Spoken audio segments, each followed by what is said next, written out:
everybody. What? It's not a series win, but it felt good. Oh, yeah. Like, it's not a guttural yell. It's like yeah. Yeah, all right. Yeah. Hell yeah, boys. Good split. Love a good split. Padres We win. are a soccer town now.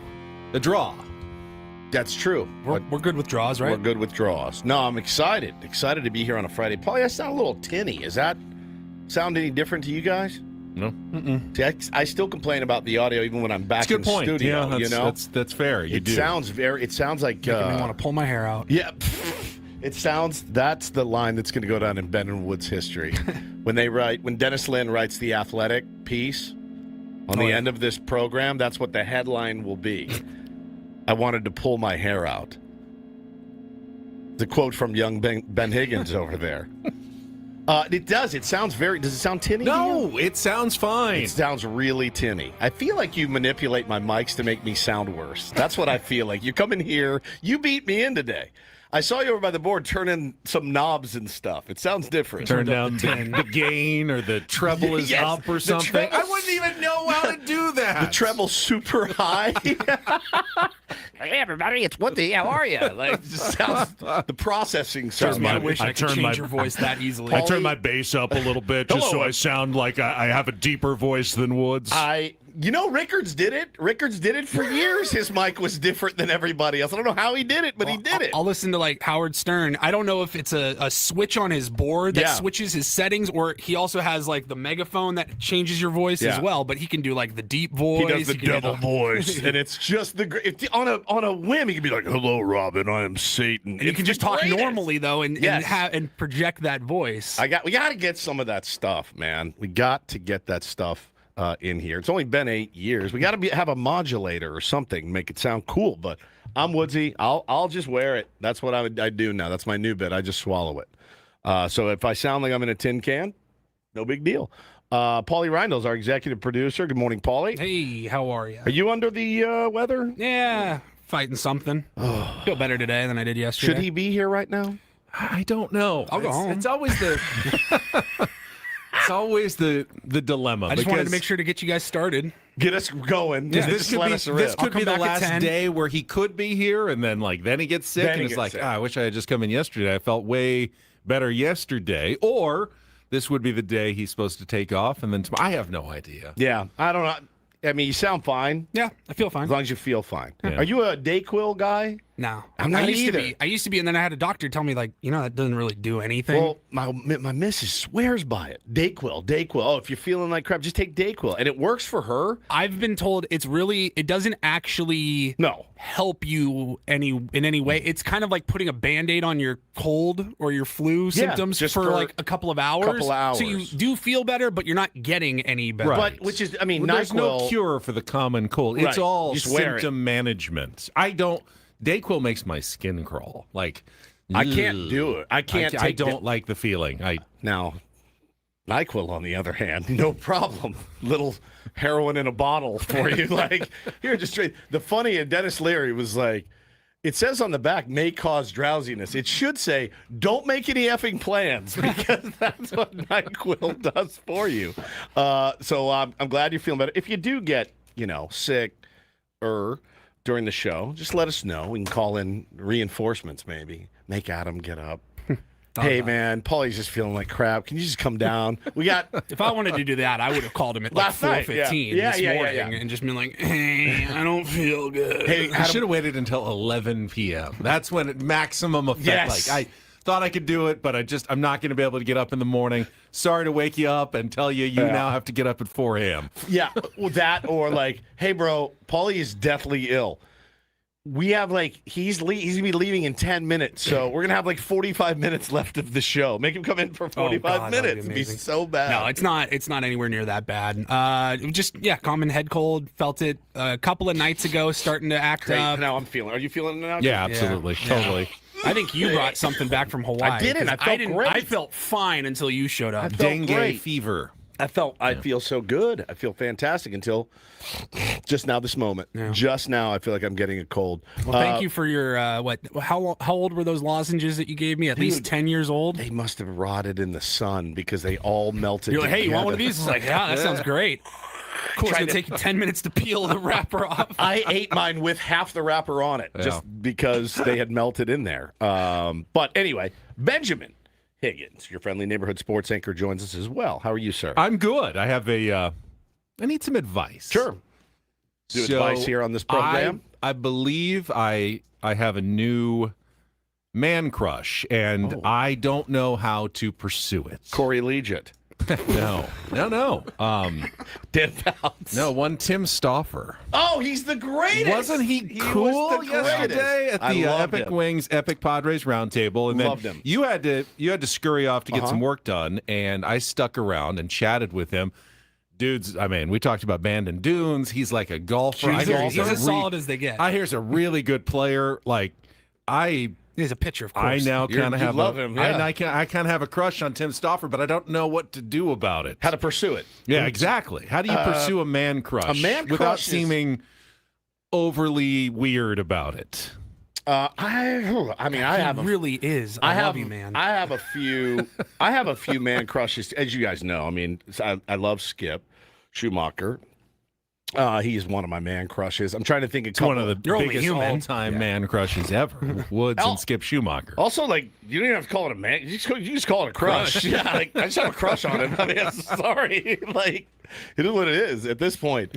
Matty G. I got a man crush on Matt Janela. That was my first man crush. Always and that have. one turned out okay. We're friends now. Friends now. I played that one really cool for a while, and I kind of got wormed my way into a friendship there, which was very fun when he moved to town. And now my next target, I think, is Tim Stauffer. John Ashworth is a man crush. I've had many over the years. I really did. Mike Schilt. You've made myself laugh with that one.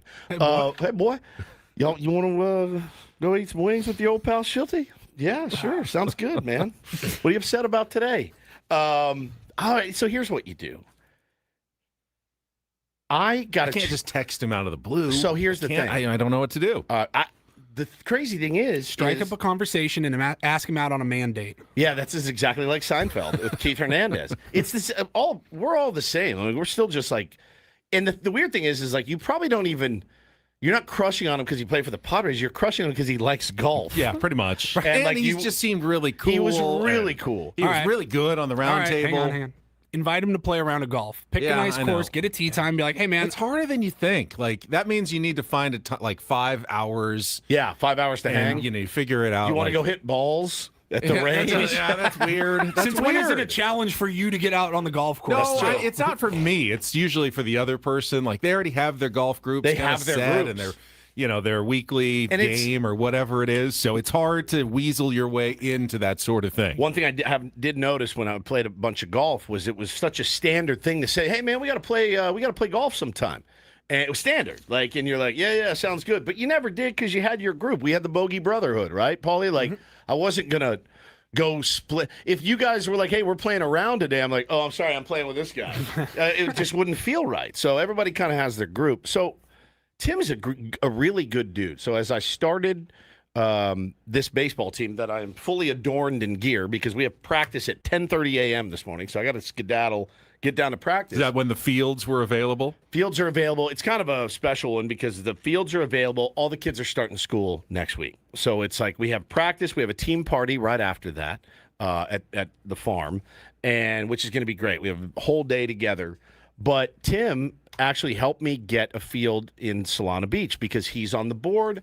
Got his email. I wrote him. I'm like, Tim, it's Woodsy from Ben & Woods. And he was so nice and so cool and really helped shepherd it along. So it was really nice of him. And then he was here yesterday, and he just crushed it on the round table, number one, and was such a good dude. Again, one of those things where it's like, I'm not trying to be a jerk here or like get out of work. I'll stay and watch. I would have rather just heard Ben talk to Tim Stauffer. Just ask him some questions. Ask him some questions. Brain, you didn't need the rest of us. When you have a big leaguer or an ex-big leaguer, you feel such a putz. Talk to him. He knows. Like, we already know we don't have credibility. Like, we didn't play the game. Correct. But we try to analyze it as best we can. But when you have a guy that's actually been there, it's like it immediately just wipes out anything you can say. Yeah, you're just like, what? You don't want to hear from me? Right. Talk to him. I'll stay. I'll sit in the room. I'll even help you write questions. I just don't think it's I think the round table should be like, we're just going to do an interview with an ex-big leaguer. Maybe that's the next iteration. And we can rotate. I'll do one. I'd love to sit and talk to a big leaguer for an hour. You don't have to do them all. But he's great. I'm kind of right there with you. And then after the round table is over, and I chatted him up about, golf, and, we both have a passion for it. I got an email from emailer Bob who said he caddied for Tim a few times. He says he's got PGA Tour level distance off the tee. God, let's Guy go. can crush it off the tee, I'm told. So he's Tim Stoffer's long, is what you're saying. He's long. He's long. He's long. Jay-Z says, I've been looking to get stoffed by Tim. Whoa. Tim Stoffer? More like Tim Stoffer. Let's not make it weird. Hardly know her. Again. Now, so I've got his email. I have his email. Adam then yesterday texted me Tim's number. I think what I'll do, since you were mean to me, I'm going to start a relationship with him. Ooh. That's what I'm going to do. I'm going to text him this morning. Tim, great to see you.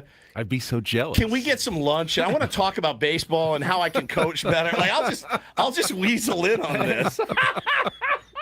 That's fantastic. Maybe we should do like a group date thing first, where we like a threesome. We all do something with Tim, Well, and then Paulie, a do you care? threesome would be fun. Do you have a man crush on Tim Stoffer? Yeah, I've talked to him a few times. He's I remember great. I was waiting in line to get into a Padres game, and him and his wife were standing right in front of me, and we talked for a few minutes, and it was good to catch up with him because I hadn't seen him at that point, like since the old Fox Sports San Diego days when he was filling in on like some weekend shows. Did he ever come to camp? Ever? No, he's not been to fantasy Never camp. once. Not even the local one. He didn't show up for a day. I feel like he did, but I couldn't. That maybe I need to get him into fantasy camp, and then we'll have a week there where I can really, I'll make some calls. develop a relationship. It is a funny thing. The older you get, and I remember having this combo with my dad, who had a group of friends when he was younger, in his 20s and 30s. And everyone had kids, and they move away, and they separate, and they didn't talk. And for me, at 17, 18, I couldn't wrap my head around that, right? Like, you don't talk to Randy, and you don't talk to and you don't talk to all those guys? And he's like, no. And I'm like, what? Why? Like, why? Those are your friends. He's like, people grow, people move, you have kids. Like, and I'm like, that'll never be me. It's 1,000% me. 1,000% me. And I have my circle. My circle is much smaller and tighter than it used to be. And I'm not looking for new friends right now. I'm really not. Like, I'm kind of good where I'm at. And I don't think there's anything wrong with that. But you, on the other hand, when you meet somebody like Tim Stoffer, it takes your breath away a little bit. Just a little. Just a touch. When you guys were stuffing your face with lemon pepper wings after the round table, did you ask him if he was impressed with your vast sports knowledge? I didn't, but no, he enjoyed his wings. Not all of our guests partook of the wings as much as Tim Stoffer partook. He even Did took he? some home with him, yeah. Good for He was him. a big fan of the wings. Well, that's why you like him, too. Yeah. I had one wing yesterday, just one lemon pepper wing. I don't know what's wrong with me. But I just had one and we had so much work to do after the show. Then I had to drive to Escondido directly after the show. And I wanted to give a shout out to this guy. And I think this will connect with our audience. If you are listening right now, and man, woman, child, whatever, and you have a baseball glove, and it's old, and it's special and sentimental, like the one that I had, I've had it for 20 years. And I started to call it in my family, the flapper, because it's literally, you can do this with it. My kids who have tiny hands can go, bah, bah, bah, bah, bah, bah, bah. It is gone. It's as broken in as it can get. And I'd seen this guy's stuff on Instagram, and a couple people have recommended he goes by Unearth Gloves on Insta. He will take your glove, he will take it apart, he will clean it, he will relace it. So my kids wanted green laces in their gloves to match our GOAT uniforms. Ooh. So we got both of those done, a catcher's mitt and my old flapper. He handed me my flapper yesterday. I went to pick them up. Dude, I almost cried. I was like, this thing is like brand new, and it's firm again. He made it firm again. He cleaned it all up. So if you're listening and you leather restoration, essentially. If you have your old high school glove and you want to like pass it down to your son to use or your daughter, whatever it may be, hit this dude up. It's reasonably priced. He's a wizard. And I'm watching these videos. He does them in fast motion, right? Like he puts the speed on there. And Hannah goes, I'd like to get into that. I think that would be peaceful for me. And I go, babe, do you know how long it would take to restring like an entire glove? And he does it so well. So I just want to give him a shout out. So I drove down, met him, brought them home. Kids were stoked, and they look so good. Yeah, in this year 2026, craftsmanship of any kind is very impressive. Yeah, his name's Aaron is his name. And just DM him on Instagram and restore an old mitt. Keep it forever. If like I think about guys that have their mitt in high school, and maybe you don't even have kids, but it's just beat. Like it's beat. You had it through high school. He will clean it up, and you can just put it on your mantle, or your college mitt or whatever. It just is the best, dude. The best. So that was cool. Went down there, did that yesterday, and then went home and had a nice, chill day with the fam. The kids were great. Their summer's wrapping up. We've got baseball practice today, baseball practice tomorrow, game on Sunday, and my first meeting with the Little League board on Sunday night. It's a baseball-heavy weekend in our house. Are they in that counting the days now? Like, we only have 4 days left, They're 3 days left until school starts. I used to dread the end of the vacations when I was a kid. And I liked school, but I did not look forward to going back. I was always ready to go back. I was always loved ready going back. But we also went back in September. Yeah. Same, same. Like we went back. It was always after Labor Day. I never started school before Labor Day, and I always look forward to like back to school shopping. You got some fresh kicks, some new clothes, all the new. Thanks for bringing up the biggest childhood trauma of my entire life. No, sorry about that. Childhood shopping. My parents loved me, and I was able to get like new school supplies every year. Supplies were not an issue. It was the clothing, The shoes. It was all. It was the. Look, Why don't you want these? I had to work on my mom just as much as you had to work on your dad because my mom loved Payless as much as anybody. What do you Said, mean? Mom, they're gonna make fun of me. What do you mean they're too blue? They're blue jeans, Dad. They're too dark. What do you mean? This is what they're supposed to look like. Why do they only cost $1 then? And I would leave in tears, Every finally. About when I could drive, which was like junior year. My mom's like, here's my card. You have a $200 limit. If you want to get a leather jacket for $180, that's your school clothes. Right. So make it last. So I would go and I'd get what I wanted. We did that probably middle school. My mom would like drop us off at the mall or something and be like, all right, just here's $300. Like whatever you get, you get. But it's Polly, it's so traumatic for me when you talk about school shopping. I told my kids last night, I go, hey, they're dialed. Hannah's got them dialed. They look so cool. They got all their matching baseball lifestyle stuff. They look so good. Backpack matches the outfit. Like, they look dialed. And I said, both of you go in there and tell your mother thank you for getting you dialed in. You don't have the foggiest idea of how lucky you are right now. Your dad's driving out to Escondido, picking up your gloves. Your mom's getting you dialed in. We'd like a little gratitude. I'm curious. I imagine, like, back in 1998 or whatever, when I was getting ready to go back to school shopping probably sucked for my mom. Like, I don't think she looked forward to it. But Hannah loves it. Is it different nowadays though if you have kids, because we didn't have as much online ordering back then? Fully different. She does not take them out to have it them was try on clothes. You had to make it a full day. You had to walk. I remember walking, at Burlington Coat Factory or Ross or whatever. I remember the outlet mall, walking out of the dressing room. They look good. Yeah, you like them because they're $5. I hate them with some. I don't want these tennis shoes. Why? Because they're all black. Well, I thought you guys liked all black shoes. No, these are too white. These are too black. I was just like, Dad, please, for the love of God, please let me get what I want. See, I always liked never would.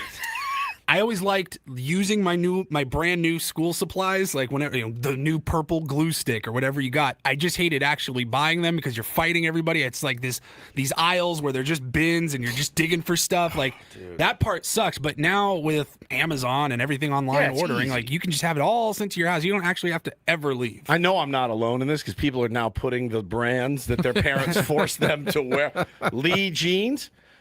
Some parents would take their kids to Mervyn's. Listen. Mervyn's. Open. How was yours? Yeah, I think. Did your mom just do it for you? Sometimes, and she would just show up and be like, this is what you have. Yeah, get me some new Izod polos, and off we went. Could you guys wear shorts to school? I'm assuming you could. Yeah. Yeah. Oh, yeah. Yeah. I don't think I ever wore anything but shorts to school. It's most crazy days. the things that we would emphasize as kids, whether, obviously clothing was a big deal. You had to have the newest whatever, the coolest shoes, and the coolest jacket and all that. But it like went down to school supplies even. Like we had the folders,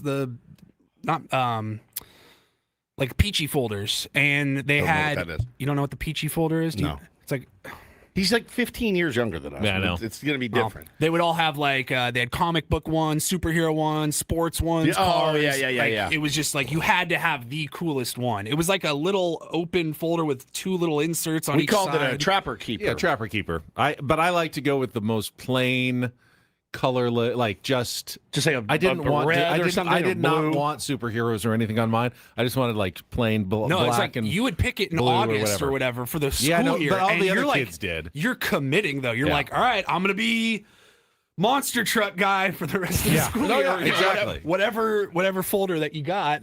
Yeah, I don't. It's different now. It's cool. Like I think it's obviously there's a lot of things that have gotten worse over time, but I think the school stuff is better. Oh, that reminds me. This is that time of year. If you're a teacher and you have a wish list on Amazon and you have to pay out of your pocket, it's ridiculous. It's absurd. Every year we say we would like to do something to help. We can either retweet. Ben will be happy to promote it. I'll probably donate. Paulie will probably donate. Ben will promote. But if you have an Amazon wish list for your classroom and Tag you're us. local or whatever, even if you're not local, send it and we'll retweet it. Tag Ben and Woods. Tag me at the Stephen Woods. I'll Tier retweet ones are it. amazing. They will help. They will help. Always do. They always do, man. And I just think it's absurd that you guys have to pay out of pocket for folders and pencils and really Paper, anything. books. So I remember my main issue, because I did wear shorts, was those beautiful legs. sock height. That was such Still a thing, man. That was such a thing It's when such a I was in thing. elementary school, and my mom used to give me the big, like the tube socks with the stripes that I would wear up, but then all the cool kids were then wearing their socks Anklets or pushed down. pushed down. But I like to wear them all the way up, and thus became a giant dweeb, a nerd. because I wore my socks up back then. And now if you walked into school with your socks up, people would be like, yeah, like it just sucks. It's weird. It's dumb how it works, but it's important. It's important. All of that stuff that you look at, in obviously in the grand scheme of things, it doesn't mean much, but when you're 8 years old and you walk into school and you're wearing some blue jeans that are way too blue, you feel sick to your stomach. You're like, I'm going to get ranked out, man, so bad right now. I'm going to get made fun of. And you just want to fit in. You just don't. You don't want any attention at all, good or bad. Like you just want to just cruise through. So we had a thing in my house where, Hannah was buying them all this gear and stuff, and I got so mad about it. I was like, no, they're going to earn it. And then I stopped for a second. I go, you know what? Get them whatever they want. Get them whatever they want. If that's bad parenting, so be it. Just get them what they want, because I don't want them to feel that way of like, that feeling of not fitting in. It was so tough, man. tough, Like man. little decisions that you would just sit there and you weigh agonize. forever. You're like, all right, do I want, I always went back to like school supplies. Like we had I think we had more advanced school supplies than you guys did. Did you guys have the crayon box with the the sharpener? We had pencil boxes and different school supplies that we had. But to like get. they had the 64 Crayola box that had its own pencil sharpener into it. If you had that one, you were cool. Oh, man. Yeah, if you didn't, you weren't. Yeah, if you had a regular white glue stick, dude, what was this nerd doing? You had to get the cool purple or the one with glitter in it. It's or just something. every summer something came out, and you're like, oh, God, I got to have this. Yeah. I got to have this. And if you didn't get it, you walked into school that first day, and you're like, I'm already behind the 8 ball. It It's wasn't day even one. that you Like, I'm wanted it. literally behind. You had to have it. You just didn't want to not have it. You didn't want to not have it. You're like, I don't really know if I want this at all. And you're like, I don't even like it, Right. but I have to have it. Right. I don't even like this, but I have to have it. It's just the worst, man. So sorry, kids. It's a stressful time for everybody, but yeah. All right, let's get to it, Ben. Let's get to it. I can see you getting uncomfortable. No, I'm not uncomfortable, but we do have a Padres victory to talk about, and a very important one. I mean, we discussed yesterday how pivotal yesterday's game was going to be and why the Extremely. Padres Well, it wasn't a must-win game. It was kind of need-to-have-it game, and they had it. And we will go through it with our Padres wrap-up of the highlights of a 5-1 win over the Arizona Diamondbacks last night and why it was so important. We'll get to all of it coming up next. We'll set the menu for a Friar Friday as well, a management report Friday. Was not a great night for SDFC, but we will talk to Darren Smith about it as well. All coming up live from our Bill House studios. We know how. Ben and Woods on a Friday on San Diego's #1 sports station, 97.3 The Fan.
The spa with this.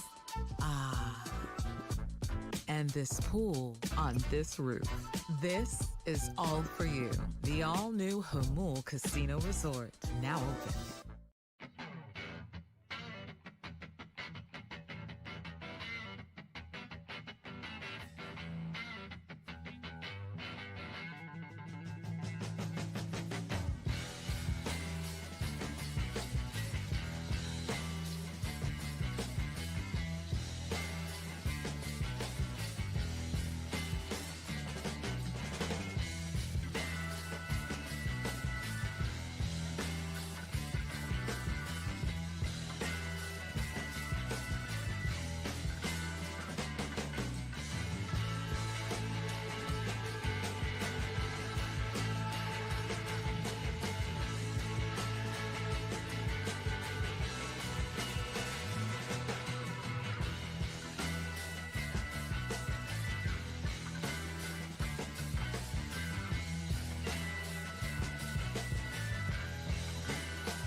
Okay, player, this is all yours. This room with this view.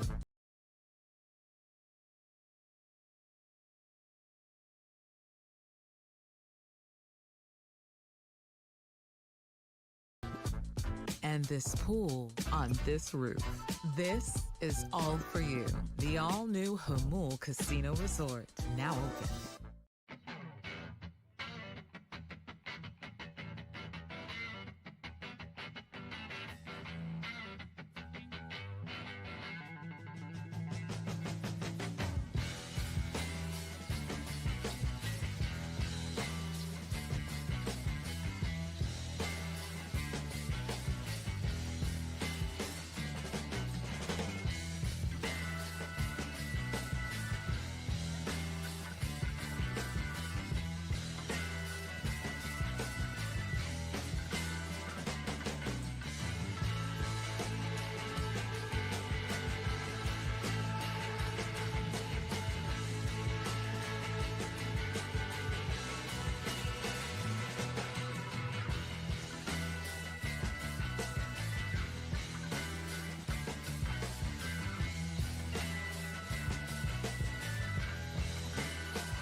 Ben Woods brought to you by David P. Shapiro, criminal defense attorneys, helping good people regain control of their future when charged with a crime.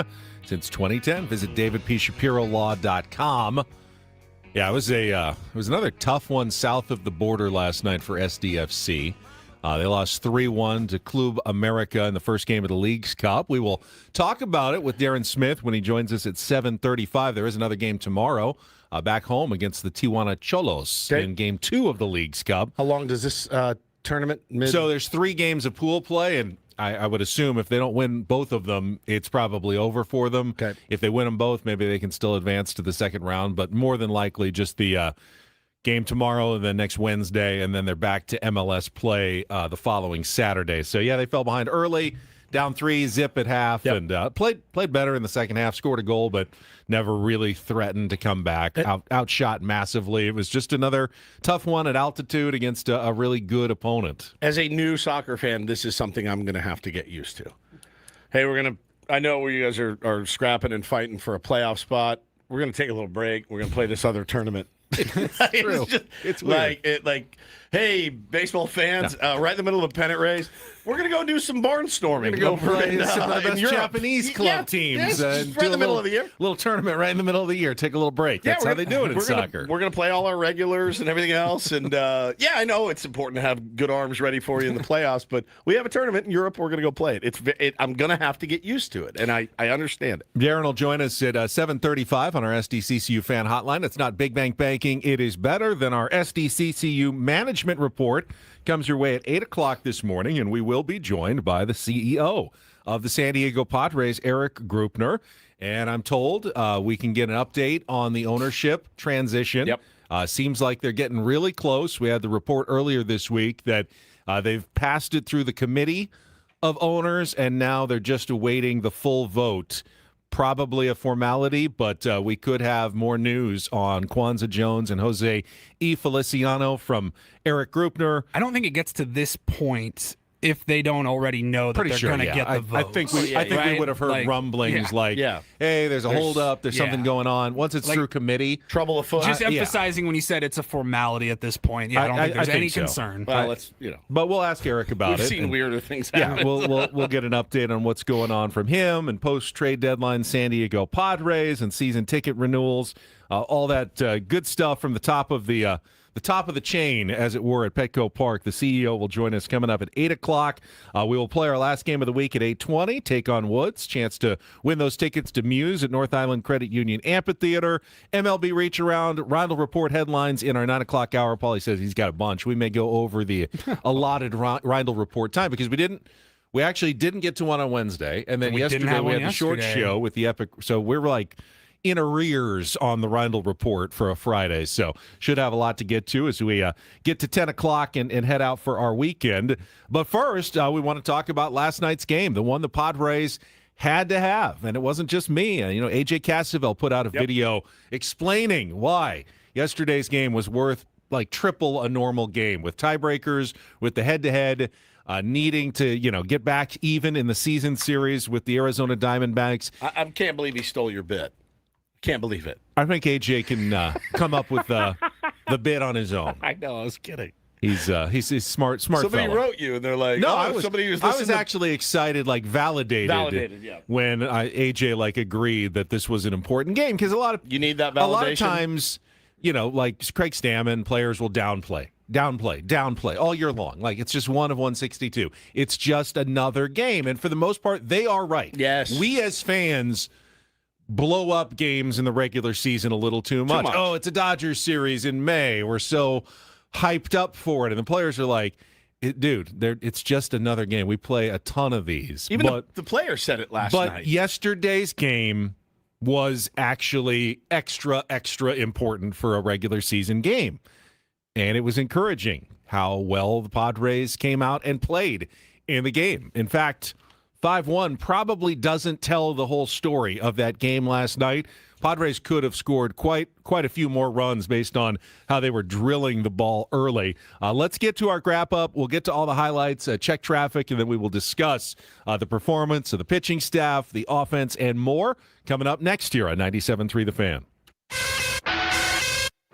From the 97.3 The Fan Traffic Center, here's your latest traffic update. San Diego 805 northbound from Imperial Road. Expect a slow drive through the 805. Now, your drive should clear up once you're at the 15. I'm Fonseca with your San Diego traffic. This report is brought to you by Valvoline Instant Oil Change.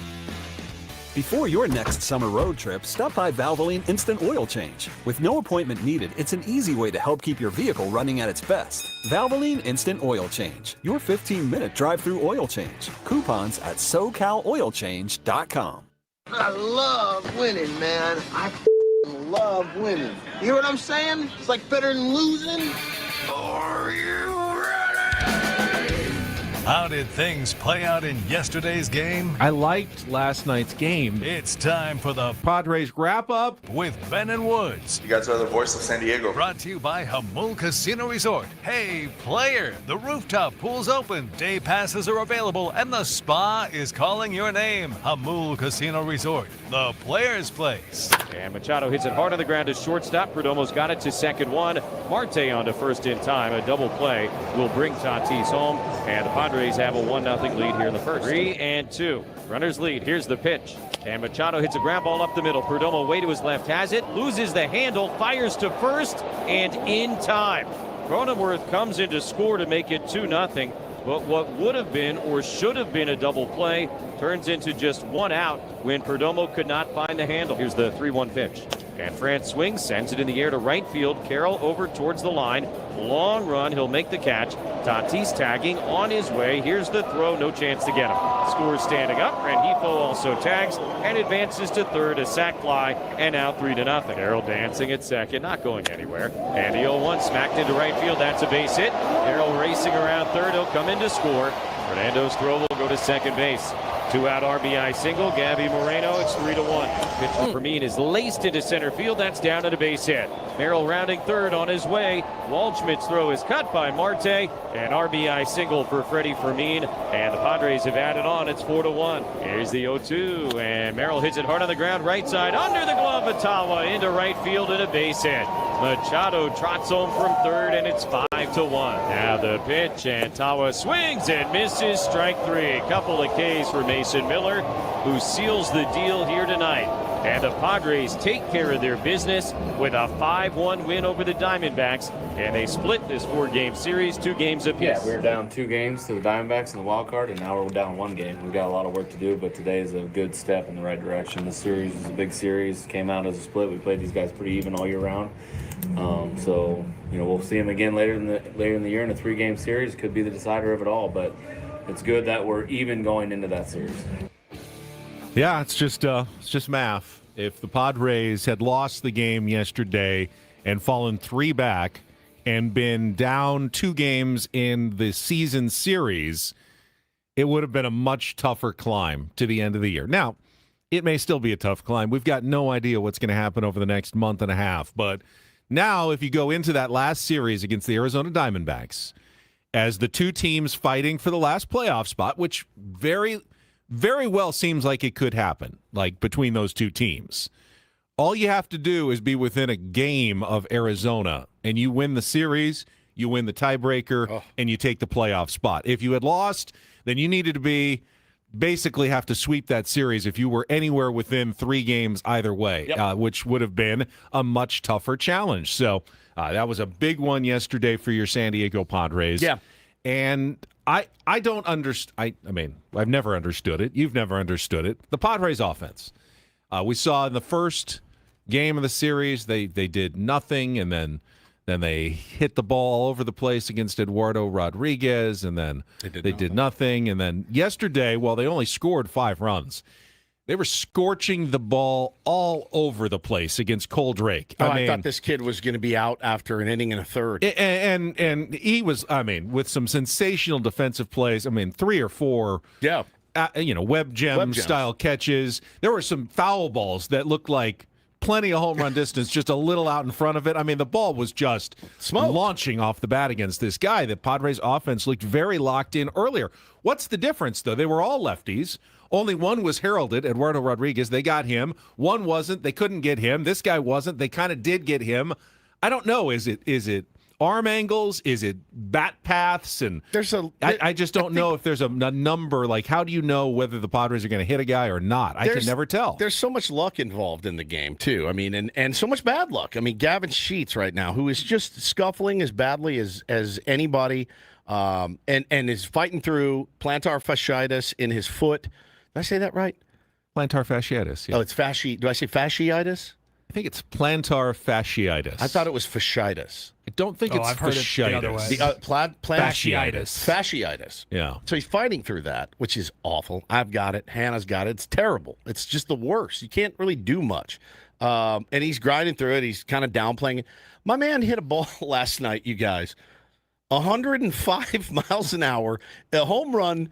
It would have been a home run in 14 out of 30 parks last night. The expected batting average on that ball that he smoked was .850, and what does he come up? It comes up with nothing. It's an out. A great catch by Waldschmidt out there who can pick it. Carroll was picking it. Those guys were fantastic in the field last night.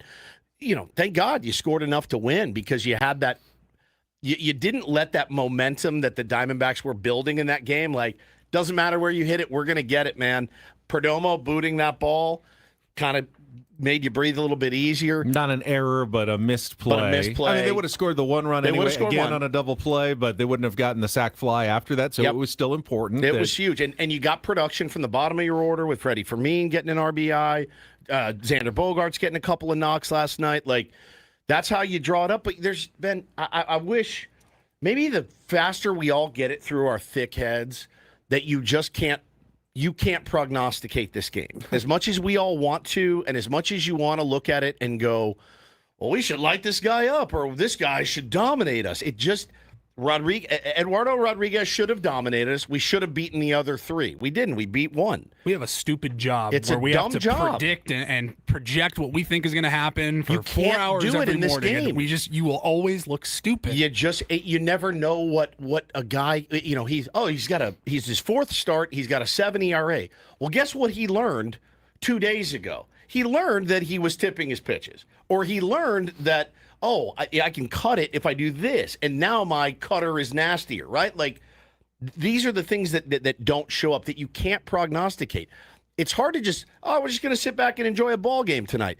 but to make any bold predictions about this sport, it's a fool's errand, always. By the way, tonight, facing Reindl Blanco, it's his 4th start. He has a 7 ERA tonight for the Houston Astros, and I've got no clue whether the Padres are going to be able to hit him. None at all. Yeah, Eric says Vegas loves baseball because no one can predict anything. It's just, it is so crazy. Yeah, Robbie Ray on the bump tonight against Reindl Blanco. Like, if you look at it on paper, it's a favorable matchup for your San Diego Padres. That means nothing. So was Michael King in the first game against Brandon Pfaadt. That's exactly right. Didn't work out that way. Brandon Pfaadt is Kurt Schilling. Luis Rengifo. How about the bunting ability of Luis Rengifo? That came into play a couple of times early in the game, and he's been it's very traditional to have that second hitter, switch hitter, can bunt, got some speed, hit some line drives, can go the other way. He's not a real power threat. The modern game would say, hey, we need more OPS at the top of the order than Luis Rengifo probably is going to give you long term, but it's working right now, and I'm glad that Craig Stammen just keeps rolling it out there, because I'm sure there's a temptation with Jackson Merrill swinging it so well. Move him back up the lineup, let's get him back up there, but he's going, no, everyone seems to be locked in where they're hitting in the order. And, obviously righty-lefty changes it a little bit, but for the most part, he's just sticking with what's working, and I'm okay with that right now. It's one of the coolest things about baseball, right? Like we talked yesterday on the roundtable about one of the best organizations going in baseball right now, the Milwaukee Brewers. Well, they had Luis Rengifo, Ben, and he was there. He was hitting .205 for them. They released him. They let him go on June 16th. Padres pick him up. He's hitting .344 for the Padres in 19 games and has played 3 different positions, I think, since he got here. And, now you're sitting there going, well, you can't let Luis Rengifo off this team if Samad Taylor or somebody comes back. Like, who else goes? Like, that you start playing that game with yourself. So he's been great. Sometimes a guy finds a home and it just feels right to him, and that's exactly what's happened. As for the pitching, I want to take a moment to give some credit to Craig Stammen and Ruben Niebla and Ben Fritz for the game plan yesterday. Now, we don't know how it would have turned out, but on a normal day, Walker Buehler was throwing well enough that you probably would have left him in for the third time through the order. Got through 4 innings, gave up 1 run. It was a 2-out rally that started with a real unlucky ground ball double down the line by Corbin Carroll. It's fine. He got out of that jam with the bases loaded, and he was throwing well. But they decided to go really aggressive, knowing that this is a game that they wanted to win. They said, we're not going to risk it. We're not going to let the Diamondbacks see Walker Buehler for a third time. We've got our bullpen rested. We're going to go with Bradgley. We're going to go with Jeremiah Estrada. We're going to go with Adrian Morejon. And we're going to go with Mason Miller, even in a non-save situation. Padres wanted that game, and they managed it like they really wanted that game. Bradgley in the 5th told me that, right? Like, that told me that they want this game, and it's exactly what we said that they needed to do yesterday on the roundtable. You said it, manage it a bit like a Game 7. And they did. And I think that's a good kind of map for all of us. If you do end up making the playoffs or having those meaningful games, that's probably what it's going to look like. And it's also why the Padres could be dangerous if they make the playoffs, because that's a formula that works in the playoffs with all the off days, and you can be aggressive with those guys.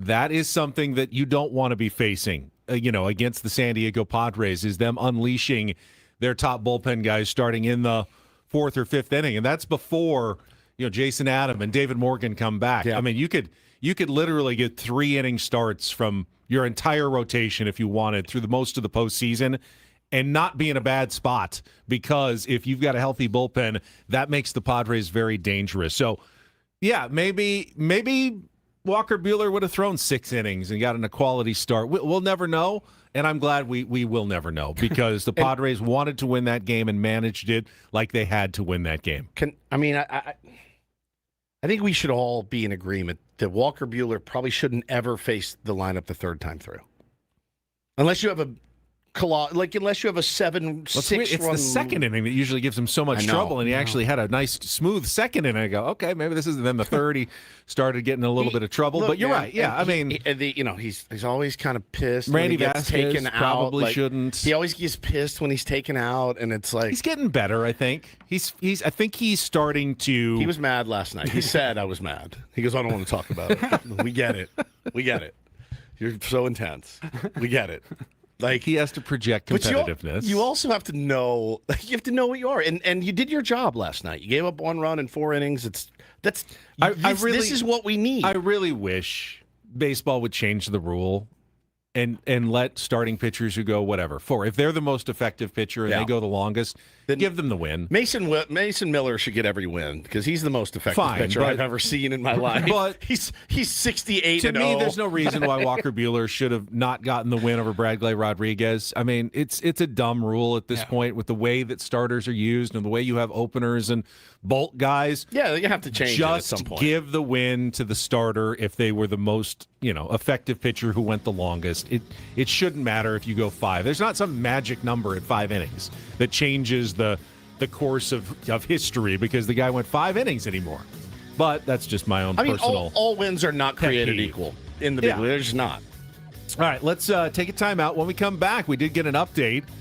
Another one on Nick Pivetta. Oh, what the boy. hell What is happening? happening? Greg Stammen. Talk about that coming up next with Ben and Woods on San Diego's #1 sports station, 97.3 The Fan.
I get that injury rehab is not always a linear process. That's what Tim Stauffer told us yesterday. Yeah.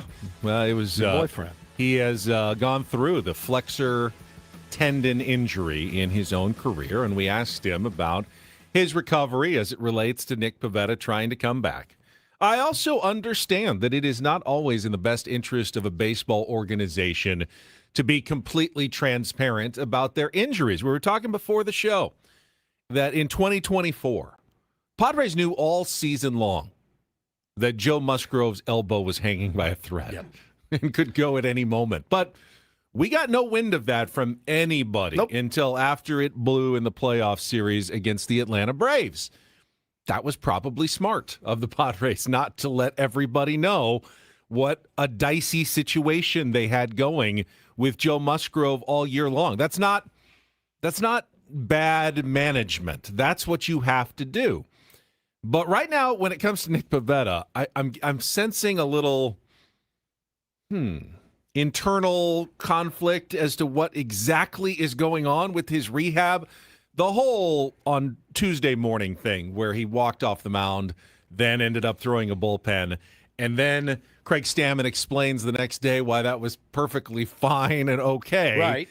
This is what's getting me. And now yesterday we find out that, well, maybe that's not a perfectly fine thing, and maybe we should be a little bit more careful with Nick Pivetta, who is now going to be paused yet again. Here was the audio from the pregame scrum at Chase Field yesterday between reporters and Craig Stammen about the current status of Nick Pivetta's rehab.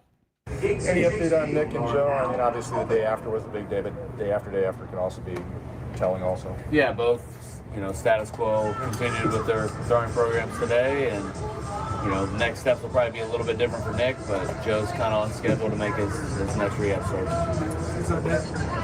Possibly.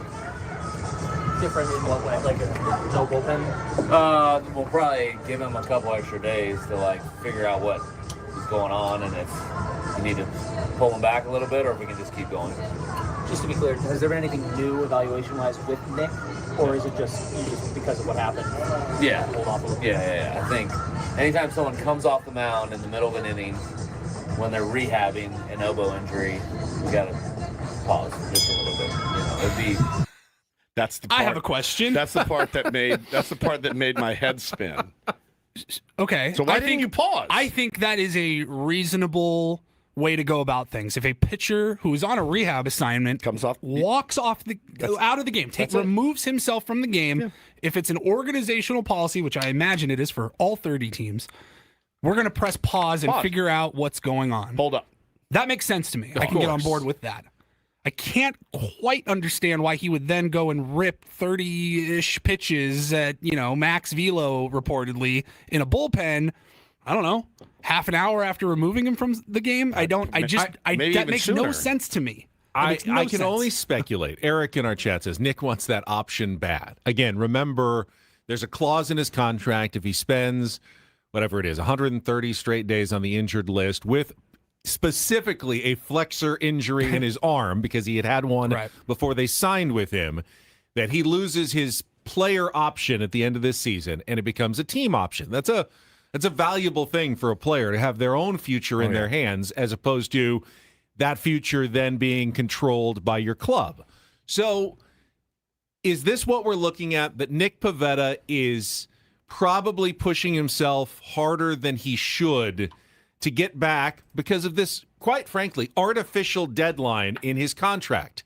Is it even wise to put something like that in a contract, knowing it could lead to a bad decision by the club, it could lead to a bad decision by the player, it can lead to bad feelings if the player thinks, I'm ready on August 21st, and the team thinks, I think you need 2 more days, and that has a major impact on his contract status.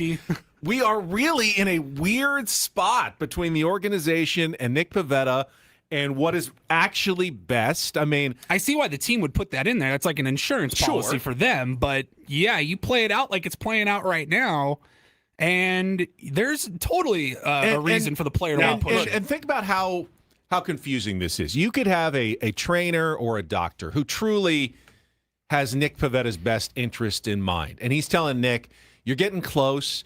We really think, by September 2nd, you're going to be ready. And Nick's going, but that's 10 days too late. I need to get back by August 22nd. And they're going, but dude, for your long-term health, we really think you just need a little bit more time. And Nick's like, but I really need to get back from my contract Can't they status. just tell him, hey, we're going to pick it up either way? Or conversely, you can have a bad actor who's like he's probably going to be ready by August 20th, but we can definitely push that back a week. And then the player's going like, you're screwing me on my deal. Like, I can get back. I can make it back in time, But and it's you're not not a letting foregone me. conclusion that the Padres wouldn't pick up his option, because I think if they think he's ready to go on day one of 2027, No, but they might, and Nick Pivetta might not want that. He might not want it. Might Yeah. want to decline his option and become a free agent Correct. and hit the market and make more money. Yes, but that's a risk, knowing that you're just coming off of a Also season-long true. This injury. It is such a complex, nuanced issue here between the club and Nick and his agent and look, the doctors and the trainers, and you can tell why Craig Stammen's completely spun out about this whole thing. The message changes within. I mean, he started by saying, "Yeah, Nick, and he's good to go. Throwing program's fine, except it's not. We're going to pause." And the reporters are like, "Dude, you're not even saying the same thing in your sentences about Nick Pivetta right now." Anytime someone comes off the mound in the middle of an inning when they're rehabbing an elbow injury, we got to pause for just a little bit. So we have It would be, in my opinion, a little reckless to go, hey, throw your bullpen 2 days later, make your start 4 days rest, you'll be fine. I think we're really taking really good care of him. We're being a little bit more diligent, this week, and then, maybe he recovers well and it wasn't an issue. I will survive in the background, by the way.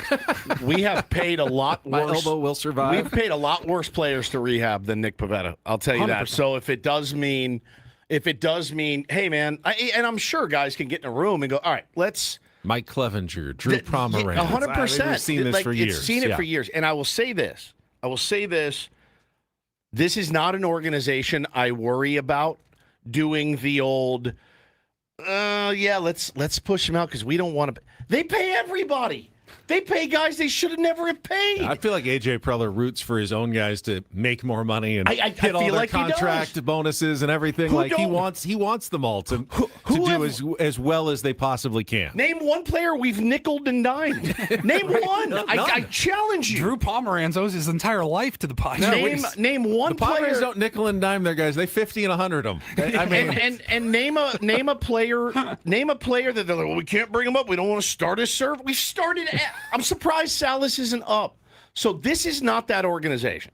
There are organizations like that exist. The Rockies are one of them. You can count them on two hands. The organizations that have done stuff like this. The Cubs did it. Pirates. They've done this stuff. We don't do it. So that doesn't concern me much at all. I don't. And if I'm Nick Pivetta, It's kind of like AJ never goes to arbitration. He cares about these players. if I'm Nick Pivetta, I'm not even worried. I'm not worried about that at all. They're gonna, if they think that you can pitch for them next year, bro, they're gonna pay you like they always do. They've paid a lot worse guys to get healthy. So I think it would be foolish of him to rush back. I get it. He's a competitor. He's been sitting on his ass rehabbing for a year. He doesn't want to do that. I understand. And keep in mind that for the Not a year, Padres, but, I don't think they need to rush Nick Pivetta. Now that they've acquired Robbie Ray and Casey Mize, and Joe Musgrove seems like he's coming back, you can be patient with Nick Pivetta. In fact, a healthy Nick Pivetta, you need him next year because you have no pitching rotation, by the way, for next year. Correct. You have, Joe, hopefully, and maybe Randy. Everyone else could be gone. Michael King could be gone. Casey Mize is a free agent. Robbie Ray is going to be a free agent. You don't have any prospects that are close to. You might need Nick Pivetta badly next year, so you want him to be as healthy as possible. So the Padres definitely have an interest in making sure that he comes back not too soon where he could exacerbate the injury and do something that, would keep him out next year or the year after as well. So that's part of this equation also. Yeah, for sure. That's if you want to throw that up as, the Padres are being, I would highly doubt that's the guy they would decide after all these years under A.J. Preller's rule that, hey, let's take it to Nick Pivetta here. Let's really stick it to him and push him. Let's start him on the 23rd. I mean, honestly, like, if you really play that forward, God, I think about all the money that this team has lit on fire for pitchers. Like, it's crazy. It's crazy.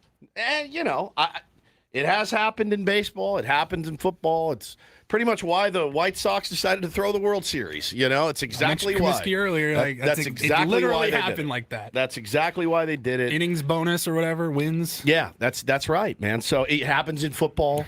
Oh, if he gets, I need 2 more receptions or whatever. And so, yeah, that's you see how much it means to those players, by the way, like especially in football. To They're get those bonuses? Hey, this guy, if he gets, another catch, he gets a $1 million, whatever bonus. yeah. And when they get Huge. it, like the whole team knows what's going on. 100%. They mob that guy when it happens. 100%. So it's important to these guys. But you're right. When you said that Craig spun out by this, he is. There's no doubt. And I can't decide if I should be critical of that or just be understanding, because I kind of understand.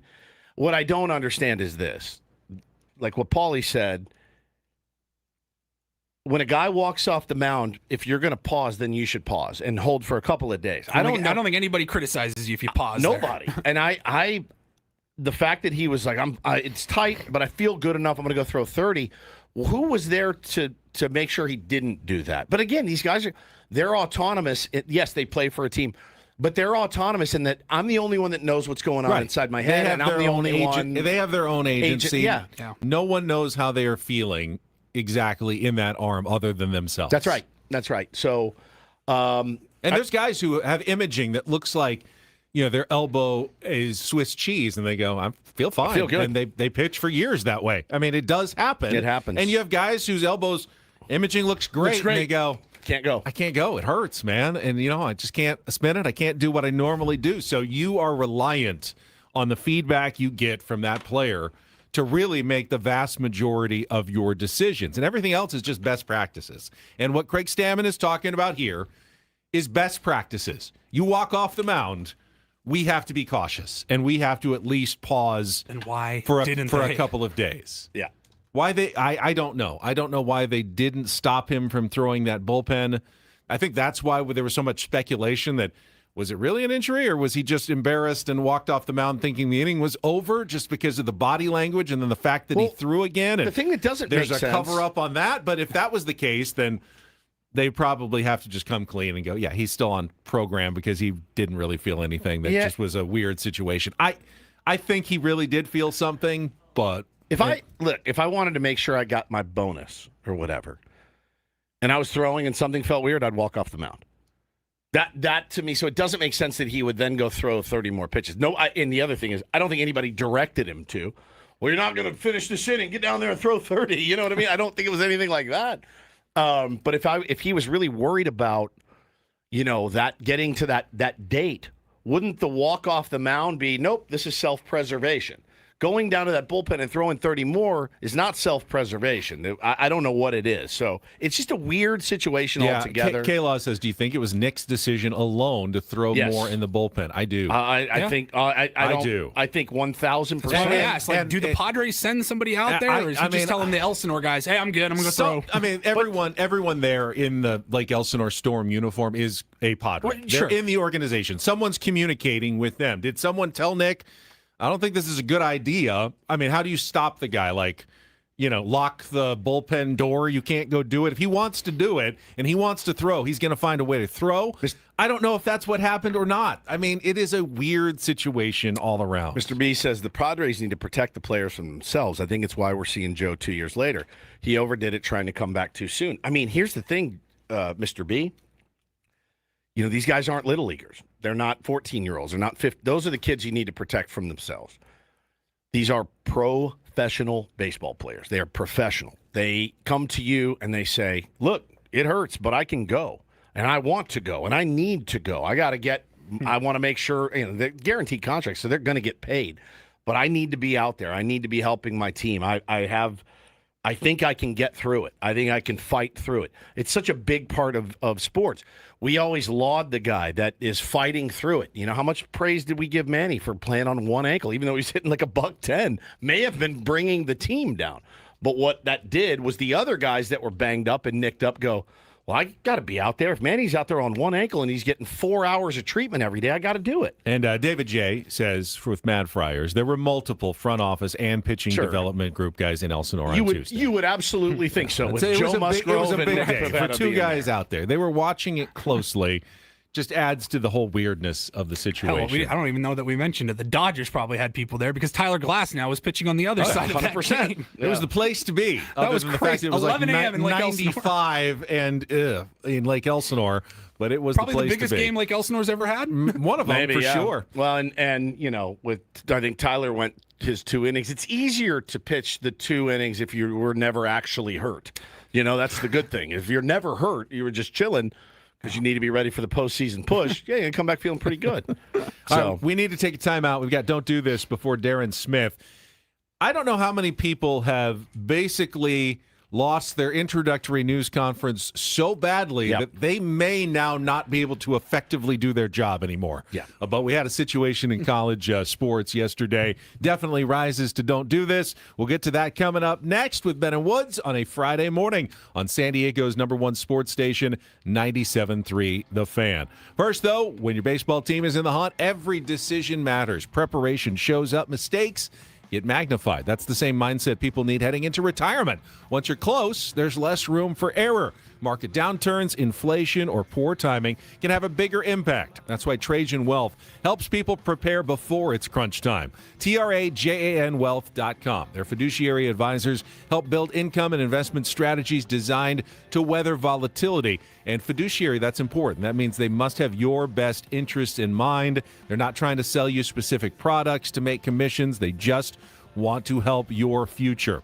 So they're local, independent, right here in San Diego. Offices at Liberty Station, Carlsbad, and Escondido. If retirement is getting closer, now is the time to be proactive. Start by calling 1-855-TRAJAN1. That's 1-855-TRAJAN1, or just go online to TRAJANwealth.com. Trajan Wealth. Plan smarter, dream bigger. Advisory services through Trajan Wealth LLC. Additional services through Trajan Estate and Trajan Tax. Actual client, paid advertisement, additional disclosures at TrajanWealth.com.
And this pool on this roof.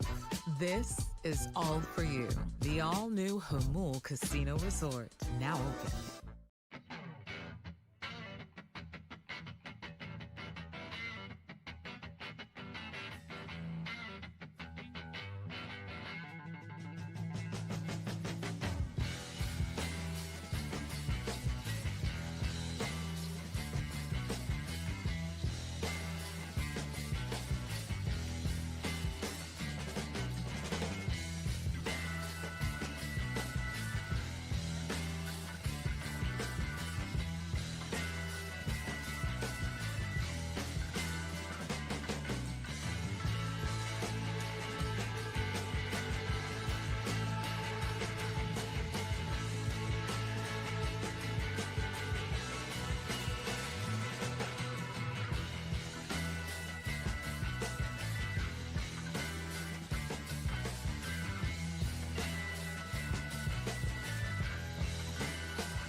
We'll talk Padres and SDFC with our friend Darren Smith at the bottom of the hour. First, though, Don't Do This is brought to you by Dixie Line Lumber and Home Centers, helping San Diego homeowners and contractors fix it, build it, and enjoy it. All righty, Woods, get us started. I enjoyed this very much yesterday.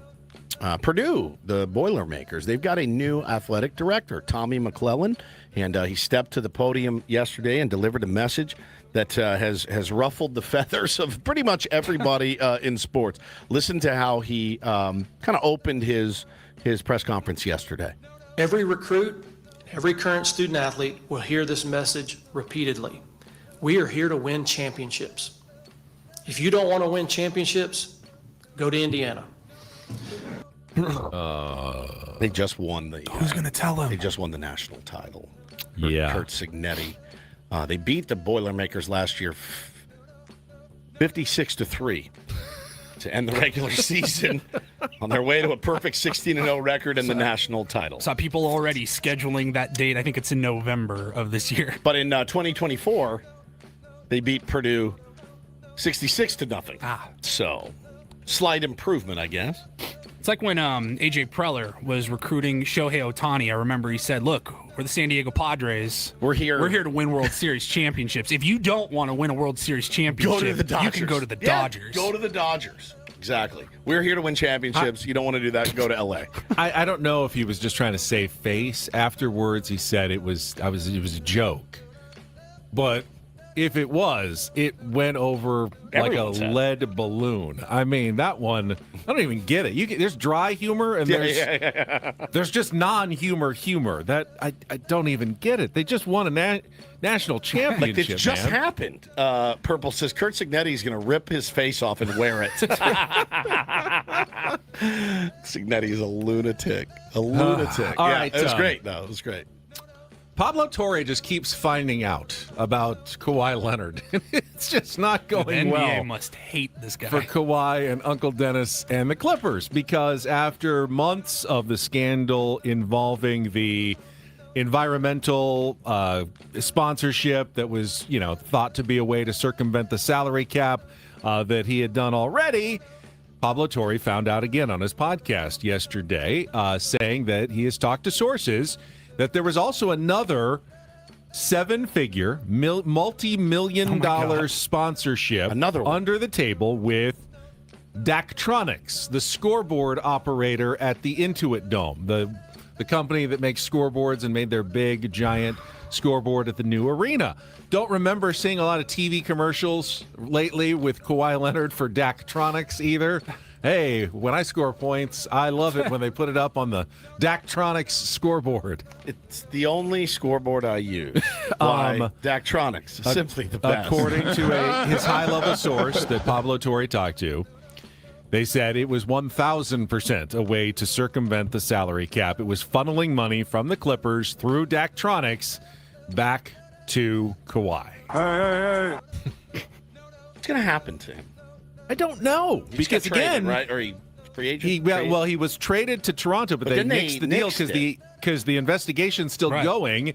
And Adam Silver said, if we end up suspending him, all the punishment goes to you, Toronto, on their team. And they go, well, we don't want him then now. We got to wait until the investigation's over. And they said the investigation might last into next year. So they're just in this limbo now.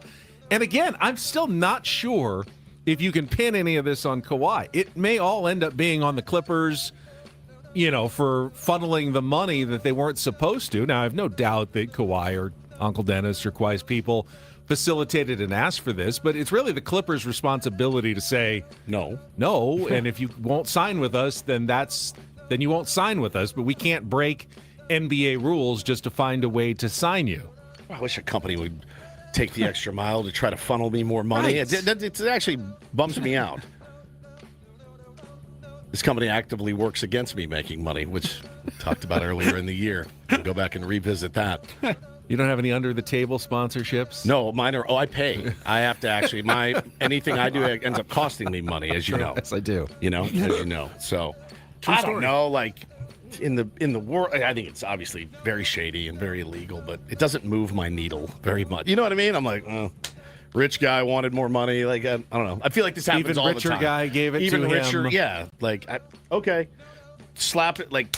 Bad. I think it would make if the Clippers had won the NBA title. Yes, with Kawhi, right. Then we'd all go like, This is an outrage. This is unfair. They exploited the system to get an advantage on everybody else. But because the Clippers stunk, everyone's like, you're not even good at cheating. You're dumb. You're just you're even just bad dumb. at cheating. It costs you It's more not even- money to lose. I got to think the other teams are more laughing at them than like truly concerned. Like, oh no, Oh no! It's Yeah, like spend more money than you should have to be worse than everybody else. So last night for Do This, I wanted to definitely talk about this. DD Mega Doo-Doo. Before the game, the Padres game at 6:40, I had tuned in briefly to the Red Sox-White Sox game. And I looked and I went, 4-0 White Sox. Wow, they're rolling. They're going to beat this team, the Boston Red Sox. We talked about the Red Sox yesterday and how they just don't lose baseball games anymore. They just don't. They don't lose baseball games. And I said, 4-0. Looks like these guys are cruising. Oh, look at that. Red Sox just cut it to 4-2. Oh, White Sox got one back. It's 5-2. Oh, my God, the Red Sox tied it up. It's 5-5. Oh, White Sox jump back in front, 7-5. Then I flip over to the Padres game. And I'm watching like the scroll, on my phone. I'm not watching the game, but I'm watching like the updates. You guys, this might be the greatest regular season game of all time. So I just ran you through the first few innings, essentially. 7-7 tie. Then 9-7 White Sox. Then 9-9 tie. 10-9 White Sox. 10-10 tie. 11-10 White Sox. 11-11 tie. And then in the 13th inning of the game, after the score was knotted at 11-11, this happened. On the way. Up the middle, base hit! Here he comes! Sogard rounding to throw home, and the Sox win again! What a wild ride on a roller coaster tonight! And that's 8 in a row and another sweep! 5 times the Red Sox come from behind to tie, and now they win it in 13. So they are 8-0 in their last 8. They are 26-3 in their last 29, and they are 31-5 in their last 36, man. They have swept teams sitting in first place 5 different times in the last month and a half. The Yankees, the White Sox, the Rays, the Dodgers, and the White Sox again. 13 innings. game of the decade, I think, last night. 31-5 is nuts. And I heard Chris Ello talking about yesterday, and I remembered this. When the Detroit Tigers in 1984 started the season 35-5 in their first 40 games. And I remember opening up the standings on the paper every morning going, they won again? They won again? It's incredible. Now, because this isn't the beginning of the season, you don't notice it quite as much, but the Boston Red Sox are doing something historic right now, and they just can't lose, and it's pretty amazing to watch. How fun is that to watch, man, to be a part of if you're a New Englander? Just every night, you're riveted. You can't. They're just the grittiest team of all time. It's that's the definition. How are they grit. going to win tonight? How are they going to win tonight? Yeah, and pretty fun. Those guys probably want to sleep at the ballpark. They probably never want this to end. The 31-5 is bananas, and they did it again. So kudos to them. Congratulations. And that is Don't and Do This for a Friday. That was Don't Do This with Ben and Woods on 97.3 The Fan. All right, we'll talk more Padres with our friend Darren Smith, and SDFC lost last night. Another game tomorrow back at home. All coming up next. Broadcasting live from the Bill House Studios. We know how. Ben and Woods on a Friday on San Diego's #1 sports station, 97.3 The Fan. You know what gets me most fired up on a Friday? Insurance. That's what really gets me going on a Friday morning heading into the weekend. Listen, Super Sure Insurance will take good care of you. They are the super agency built for you, licensed in every state for your business insurance and your employee benefits. Look, it can be a little bit mundane sometimes talking about insurance, but absolute necessary. You have to have it every single time. It's a necessity. So whether you're the owner of a business, CFO, or HR manager, can be too complex just to buy a policy online. You're not really sure what's covered and what's not. But they've got year-round support for you and your team at supersure.com. Access their tools like the fine print facts. Pretty self-explanatory. Takes your current policy and translates it into plain English. You can see what's covered and what's not, plus the business value calculator. Estimate what your business is worth. You know what actually needs protecting. Go to supersure.com. One super agency, one powerful platform. All your policies in one place. Go to supersure.com. That's supersure.com. Paid for by Supersure Insurance Agency, LLC, a licensed insurance agency.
He just, here, I'll show you a little. Just a little. Please don't. Just a little bit. What hurts on you? Nothing at all. A little bit. Nothing. Now, So let's say whatever you're about to touch is the only thing. Let's say It's gonna hurt. Right? All right, yeah. Okay. Pretend your knee hurts. Pretend your knee. It's going to in a second. Right here.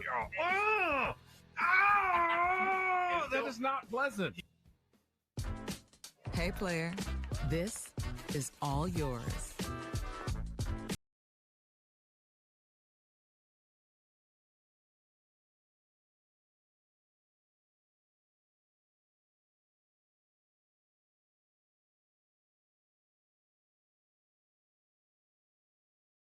This pool on this roof. This is all for you. The all-new Hamul Casino Resort, now open.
Ben and Woods brought to you by David P. Shapiro, criminal defense attorneys, helping good people regain control of their future when charged with a crime since 2010. Visit davidpshapirolaw.com. I think when it comes to SDFC, a couple of things can be true. They have not been as sharp this season as they were in their inaugural season last year. The schedule makers have also done them no favors as they made their third trip to the high-altitude area in or around Mexico City yesterday to face another really, really good south-of-the-border opponent in Club America. And joining us right now to talk about it is SDFC broadcaster and our friend from Friar Territory, Darren Smith, is with us here on 97.3 The Fan. Good morning, Darren. Good morning. Hey, buddy. How are you guys doing? Doing well. Looks like you're in Kauai right now. Beautiful yes. sunset. You know, it's funny you say that because a lot of people often confuse Imperial Beach, California with Kauai. It's the bridge in the background. I heard. That's right. They call Kauai the Imperial Beach of Hawaii. I reported yesterday that for the first time this year, they actually opened the beach in Imperial Beach. There was not too much sewage in the water, so enjoy some swimming today, Darren. You can get out there in the ocean. Not bridge, the dock. I mean, pier. Pier. God, I'm dying. People still swim and surf all the time here.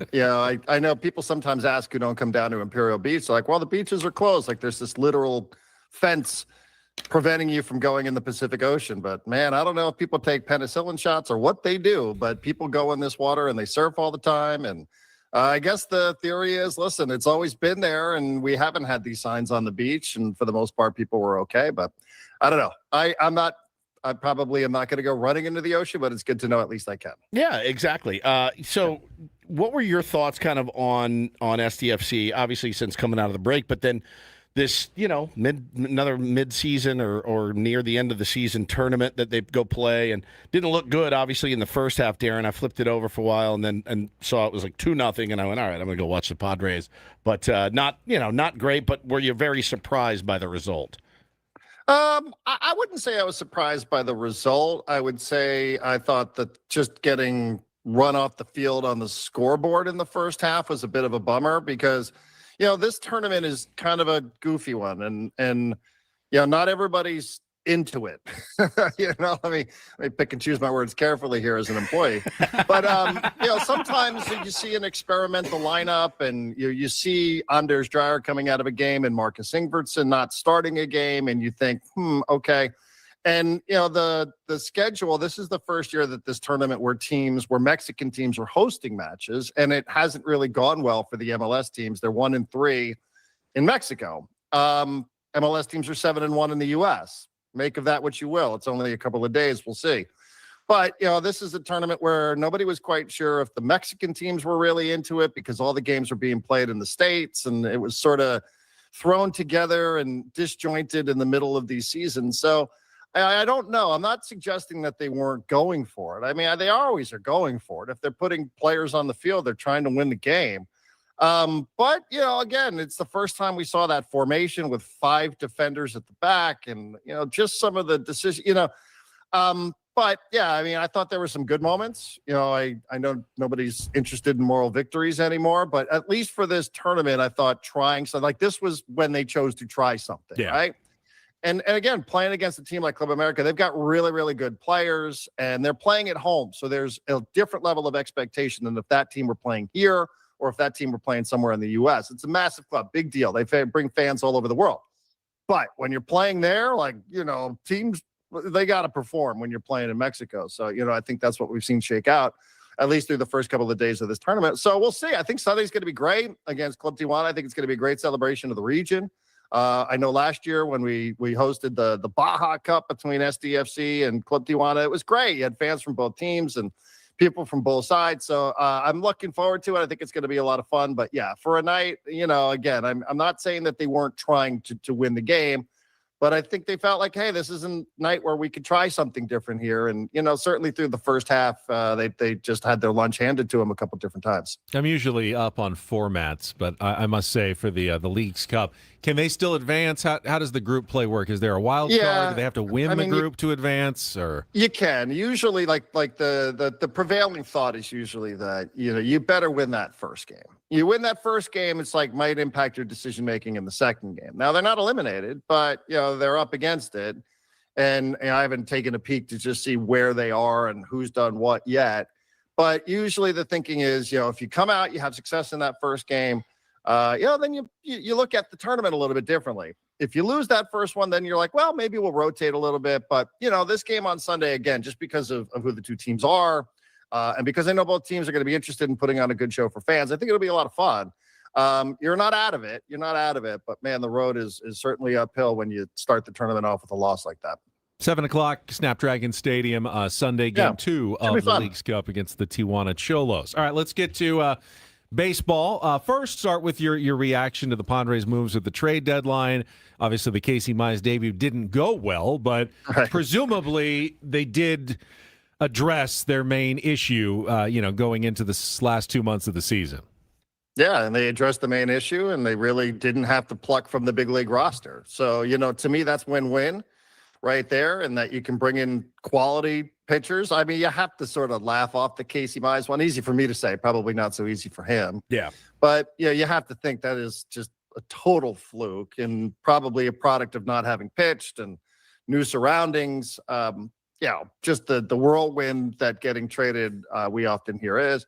But yeah, I mean, I like it. I think that these are moves that give you, at least they, in theory, give you some options should you get to the postseason, but they also really help get you to the postseason. And though they still are outside looking in, I don't know that this whole pitching cocaine chaos ball is really going to work for the remainder of the regular season. That's what I'm calling it from now on. Yep. Yeah, I don't know that it was, that didn't have an expiration date, that was a really sustainable strategy. I mean, it was okay because you were patching it together and, managing, and guys were doing different things in different spots, but was that really the way that you were going to go to the postseason? So I like that this gives you what appears to be a little bit more stability in the rotation. As far as the offense, I think Preller can rightfully look at his team and look at Manny and look at Jackson and look at these guys and be like, listen, we've invested $1 billion in this offense. Yes. I went out there, I got you guys pitching. You guys have just got to do this. You just have got to put up enough offense that you can back up what we've done on the pitching staff. And we know what the bullpen is. So much better team. I know everybody said the same thing. It's a better team than it was a week ago. I think Preller again shows that he can be really creative at the deadline. Yep. If you give him a blank check, he's creative. If you give him no money, he can be creative. If you give him a little bit of money, he can figure out a way to bring some players in here. I know there's a little fatigue as it relates to him. But for me, I mean, I just think he's a pretty creative guy, and whatever hand he's holding, he figures out a way to play it. Yeah, that's exactly right. And, I'm glad that you said it, and we don't have to say it so nobody calls us names. But Darren Smith joins us here on Ben and Woods this morning. I don't know if you heard our conversation about Nick Pivetta earlier in the situation that's going on and kind of what your thoughts are on that. I thought it was that. I mean, look, after many, many, many, many years of this, you have a lot more than I do under your belt.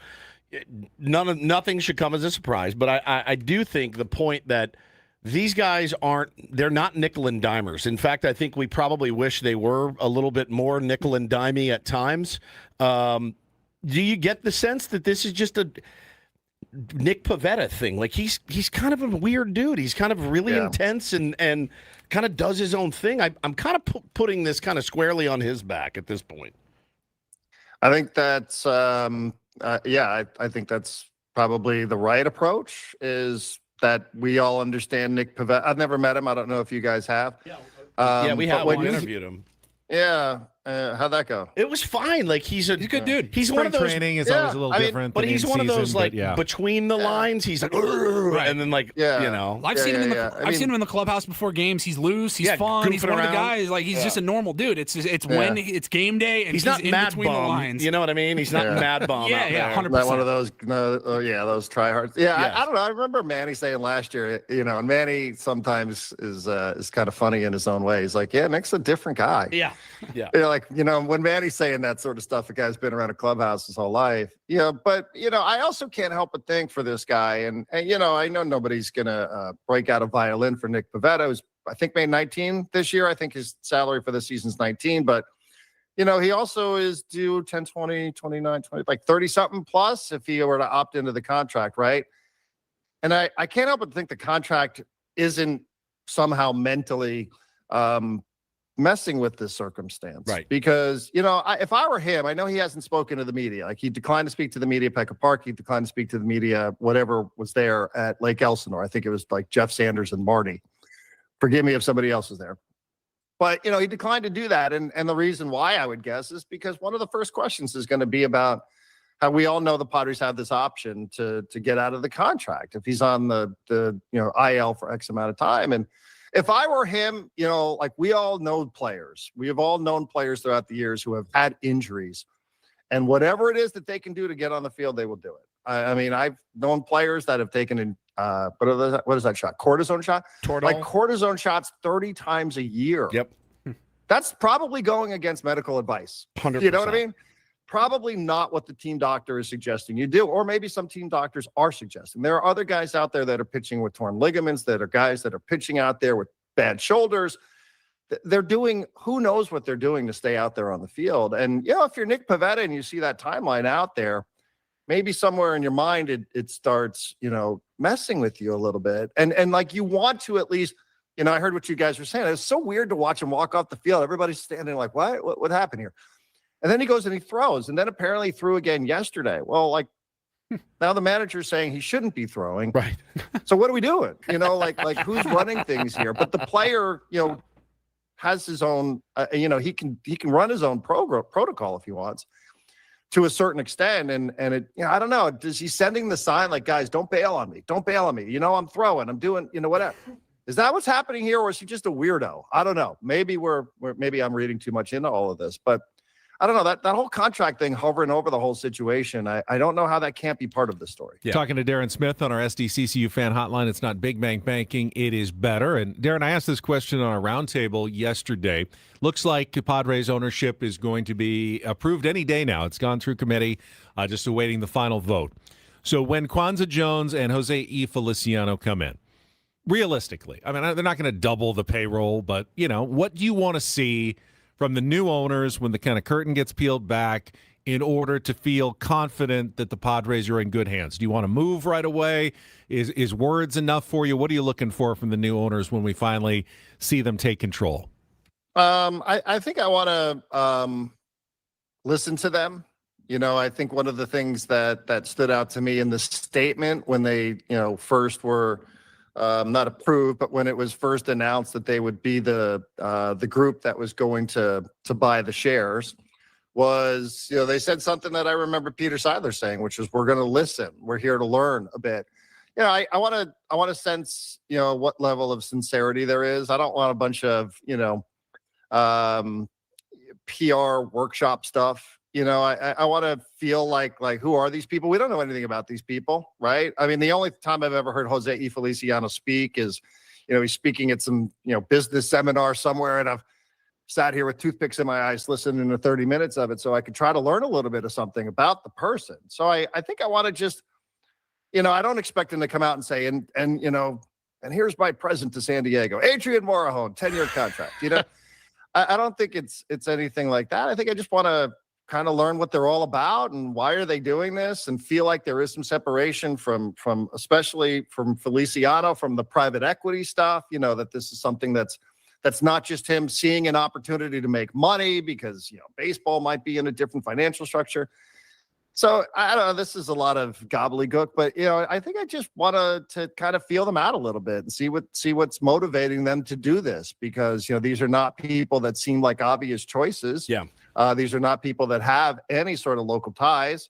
So we've all fell in love with somebody who didn't have local ties. The person who preceded. Thank you, Darren. I appreciate that very much. Yes. Man, that means a lot to me coming from of course, you, man. Thank you. Of course, Thank you. and birds of a feather. That's right. So I think that's it for me. I don't know that there's anything they can do. I don't want them to sort of, yes, I do want them to buy our affection at some point. Yes, but gotta have it. It's for sale. I don't know that you could do that day one. It's you for know sale. what I mean? I think, just like I want to feel like these people are after what we were used to. I want to feel like they understand this. Darren, like they've listened to this fan base, they understand it, and they're never going to be perfect. They're not going to be all things to all people, but I think they can certainly do the job and make us feel like they're in it for the right reasons. Out of time, Darren. Really Thank you, appreciate brother. it. Have a great weekend, and we will talk to you again Thank next you, guys. Friday. Darren Smith, All right, appreciate it. We've got our SDCCU management report up next. The CEO of the Padres getting his perspective on the ownership change and more. Erik Greupner will join us when we come back. More Ben and Woods next on 97.3 The Fan.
All right, my friends, we are halfway home on a Friday. Time for the management report. I'm Woodsy. That's Paul Reindl, executive producer. And Ben Higgins, your friendly neighborhood sports anchor, joins us as well. Benjamin, take it away, my friend. Yeah, let's get right to it. And we're joined this morning on our SDCCU management report by the chief executive officer of the San Diego Padres, Erik Greupner. And Erik, I know that there's 162 of these games every single season.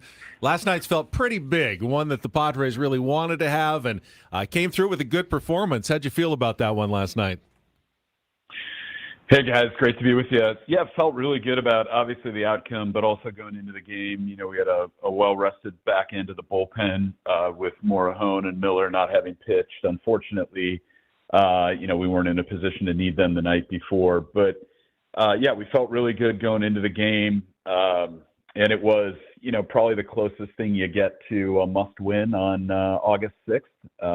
And, the tiebreaker we anticipate may factor in down the stretch against the other teams that we're battling against for a wild card. So a big win. I think more importantly than that, even just nice continued momentum for this team coming back home with a big series against the Astros. And we got 46 left, guys, and it's going to be about how many of those 46 we can win to get into the postseason, and then hopefully get even healthier and hotter going into the postseason, make a run, and win a championship. Does a win like that soften the blow a little bit from any blowback that you might get from sending out the season ticket renewal email? Because listen, you see reactions on Twitter.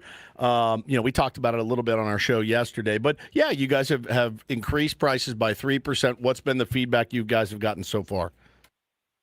Largely positive feedback. There's voices always out there that are not going to agree with the approach that we take on any given decision, whether that's a player transaction and a business decision. And overwhelmingly, the response has been positive from the fan base.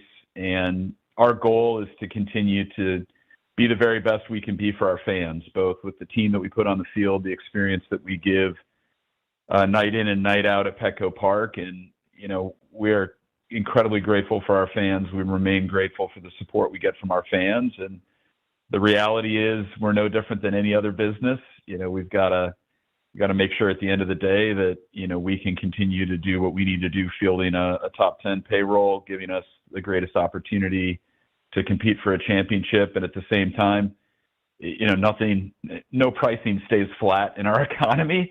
And we're not immune to that. And we've, got to continue to, adjust our pricing as everything else around us is adjusting the costs of running the team. And, I feel like a 3% increase is, fairly moderate, given, the surrounding economy right now and what we need to do. And we have a lot of support from our fans, and we're incredibly grateful for that. It's so funny. Padres CEO Erik Greupner joins us on Ben and Woods. Ben asked this question yesterday. You just kind of alluded to it in your answer, and it's the measure of success, right? And, Ben asked me, okay, now that you've gone out and improved the starting rotation at the deadline, Woodsy, what do you think successful season for the San Diego Padres would be? Is it World Series or bust? I know, listen, like you just said, you're a business as well. You have to make sure the business is successful. AJ wants to make sure that the team is successful. Craig wants to make sure, Manny wants to have a successful season, but I think it's different for everyone. How do you assess a successful season for the San Diego Padres? Well, for some time now, the standard for us is winning a World Series championship, and that hasn't changed really for the last 6 years. We've been to the postseason 4 out of the last 6 years. I think your question's a good one. I do take issue a little bit with the concept that there's different goals in different areas of the organization. There's one goal, and when we talk about, even what we do in other areas of our business, if it's, our concert business and an events business that we spun out at the start of this year and continue to grow, all of that, everything we do is in service of trying to win a World Series championship and putting the most competitive team that we can on the field. And everybody is aligned in that goal. So that is the goal. And to win a championship, you first, at the risk of stating the obvious, need to have a winning team that qualifies for the postseason. And then from there, you have to be a team that is as complete and hopefully as healthy as possible, playing your best baseball going into the postseason. And, if you look back at those Giants teams that won 3 World Series championships every other year, they were wild card teams and they didn't qualify for the postseason the following year. And, there's a lot of stories of teams that start to play their best baseball the second half, the last couple months of the season, the last month of the season going into the postseason, and then they're hot and they run through the postseason and win a championship. And I don't see any reason why that can't be us this year. That's our goal. And, the moves we made at the deadline, I believe are, testament to the fact that we are committed to winning a championship. We addressed the greatest need we had, unfortunately, due to some of the injuries we have, which is our starting rotation. And, we hope to at least get Joe Musgrove back in the rotation before the end of the month. And we ride. And, we've got a team that's getting hot offensively, an exciting team, and they're playing together as a team. And, we feel really good about it, but it's going to be a battle to the end to get into the postseason. And then from there, October is always special when you're playing, postseason baseball. Talking to Erik Greupner on our SDCCU management report. It's not big bank banking, it's better. And I want to talk about the trade deadline because no one's surprised when you and AJ are aggressive again and trying to make the team better. But I can't imagine the conversation was always about that, because in the 2 weeks before, there was definitely I don't know if this club is going to be in position. And then you guys won 8 out of 9, and it became a bit more obvious which way that would go. But what were the conversations behind the scenes like in those couple of weeks leading up to the trade deadline? Yeah, I think you nailed it, Ben, on the front end of that 2-week period. I think we were prepared to potentially go in a couple of different directions based on how the team played. It sort of really interesting. I'm sure you guys have talked about this. And unfortunately, I don't get the pleasure of listening to your show every day, but I imagine this is a topic you guys have talked about in the past. It's a small sample size of games, right? That 2 weeks leading up to a trade deadline, but it can have an outsized impact on how you view the probability of the team being able to make the postseason, and then the wisdom of really investing into that team at the deadline. And thankfully, our team made it really easy for us. They played great baseball. They continue to play great baseball. I think the offense has woken up, and certainly performing as a team and individually much closer to the career, output that a lot of these players have done for years and years, or performed at for years and years. And it's a more connected lineup that's, scoring more runs and looks a little bit more like that offense that we had to start the season. So team made it relatively easy for us over that 2-week period. They really proved to the front office, AJ, myself, ownership, that, this is a team that is worth investing in at the deadline, because we think our best baseball is still ahead of us. And we think we can have a deep postseason run and compete for a championship. Erik, too, one of the things we just talked to Darren Smith about, Ben asked him the question about the new ownership, which will be approved soon, is kind of what we're hearing in maybe 10 days. Is that right? The 17th, but something around that time. But what can you tell us as somebody that spent some time with Jose Feliciano and Kwanzaa Jones? What can we, the fans, expect from the new ownership group? I think our fans are going to be really excited as they get to know Jose and Kwanzaa better. They are two of the most competitive, down-to-earth, intelligent people that I've met and spent time with, and they are going to be tremendous owners for this franchise going forward. What the Seidler family and Peter really in particular brought to this city and this team was something that we had never seen before. It was a commitment to winning, a commitment to putting a competitive team on the field year in and year out.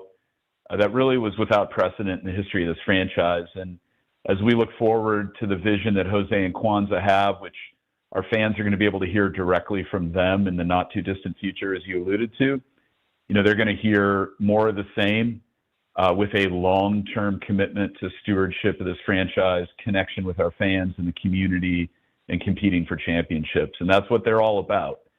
And so I think the fans, I think you guys, the media, I think, our community, everybody is going to fall in love with Jose and Kwanzaa, because they're going to get to know who they are. And They're really great people, very competitive, very smart, very hardworking, and they have a big, bold, long-term vision for this franchise. Erik, of course, they are stepping in at a pivotal time for Major League Baseball with CBA negotiations underway and certainly talk of a potential lockout coming this offseason. What can you kind of add? I mean, a lot of discussion the last couple of weeks about the Dodgers ruining baseball. I got to say that I am frustrated by what they continue to do, and not that I blame them. I'd expect you guys to do the same thing if you were in their position, but the revenue disparities and how it kind of works definitely seems to be a problem. But at the same time, I also have been a players guy in my life and go, hey, you know what? Free market works pretty well in most other things. Why should they have a salary cap? So I'm very torn as a fan on this issue. Where do you see this kind of heading, and how perilous are the waters for Major League Baseball and the players as we hit this offseason? Yeah, so we remain optimistic that the 27th season will be played as scheduled. But obviously, with the CBA coming up and negotiations underway, it's a fair question, and I know it's on a lot of people's minds. I do think that, it's important to point out that the commissioner and the players union will handle the negotiations for the new CBA. That's not something that, the Padres are involved in directly. However, MLB's goal is to reach a fair agreement with the players union that improves the game for fans and creates greater competitive balance, which you alluded to. And I do think we've reached a point of competitive crisis as an industry. And I do think the best version of Major League Baseball is one where, regardless of the market that a team plays in, their fan base has a realistic hope. Maybe not every year, but certainly every few years, that they can have a team in that market that can compete for a championship. And I think you've seen that in the NBA, the NFL, where you've had dynasties in cities like Milwaukee and Kansas City and San Antonio. And I think we've reached a point as an industry where, unfortunately, a lot of the teams and their fan bases just don't feel like their team can be competitive and doesn't have a realistic hope of competing for a championship. And that's not a healthy industry. That's not a healthy league. And I think we remain hopeful that the Players Union and Major League Baseball can work together to find a new CBA that is fair to the players, grows the popularity of our game, and creates greater competitive balance. So do you guys just go head down, nose to the grindstone, which work like it may not be stopped? I mean, I know you have to have a plan. You guys are pretty good about having multiple plans for multiple situations. Have you guys gotten in the weeds on that yet, or still just trying to get through this season?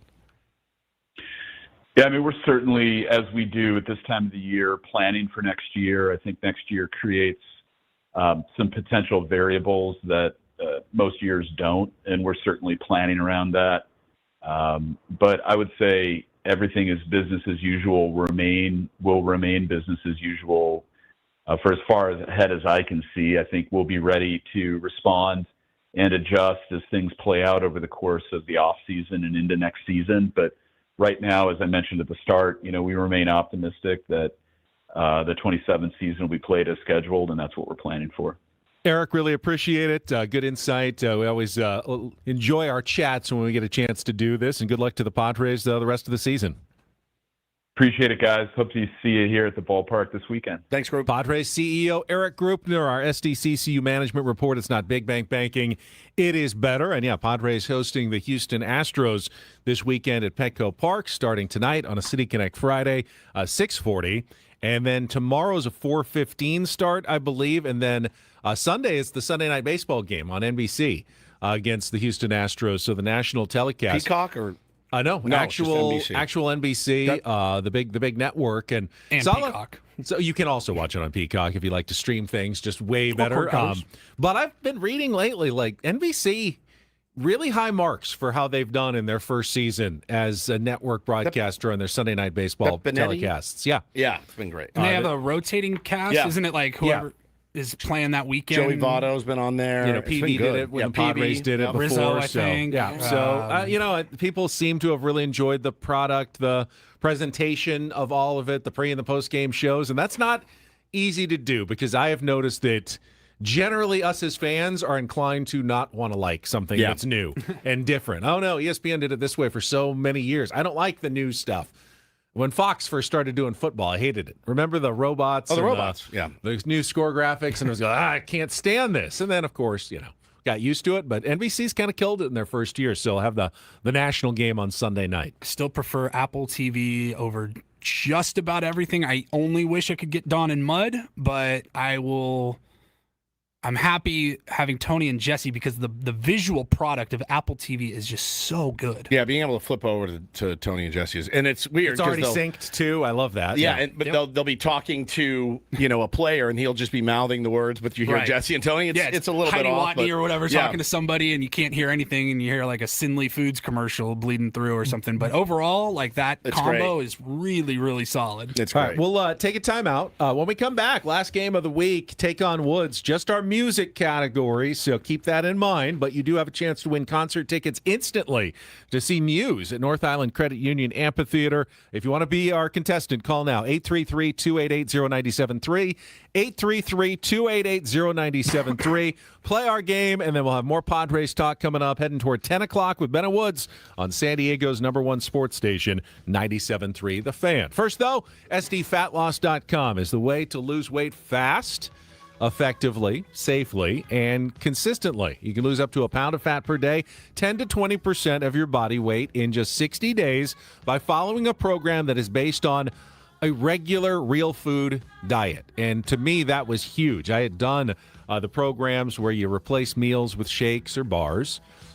I kind of hated it. I did lose some weight, and then I gained it back because once I started eating real food again, my body goes, ooh, it just doesn't work. But with SDFatLoss.com, you're already eating real food, so the maintenance is completely different. I have kept my weight off, 40 pounds that I lost for 3 years. If you'd like to learn how the program can work for you like it worked for me, set up a free consultation right now at SDFatLoss.com. And if you sign up for the program, you can still get $200 off their summer special. One-time fee, one-time program, not the ongoing cost of the GLP-1 injections that have the side effects, and you're going to lose muscle, and you can't stop taking them. No, this is one time only, and you can keep the weight off like I did by going to SDFatLoss.com. That's SDFatLoss.com. Results may vary.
and this pool on this roof.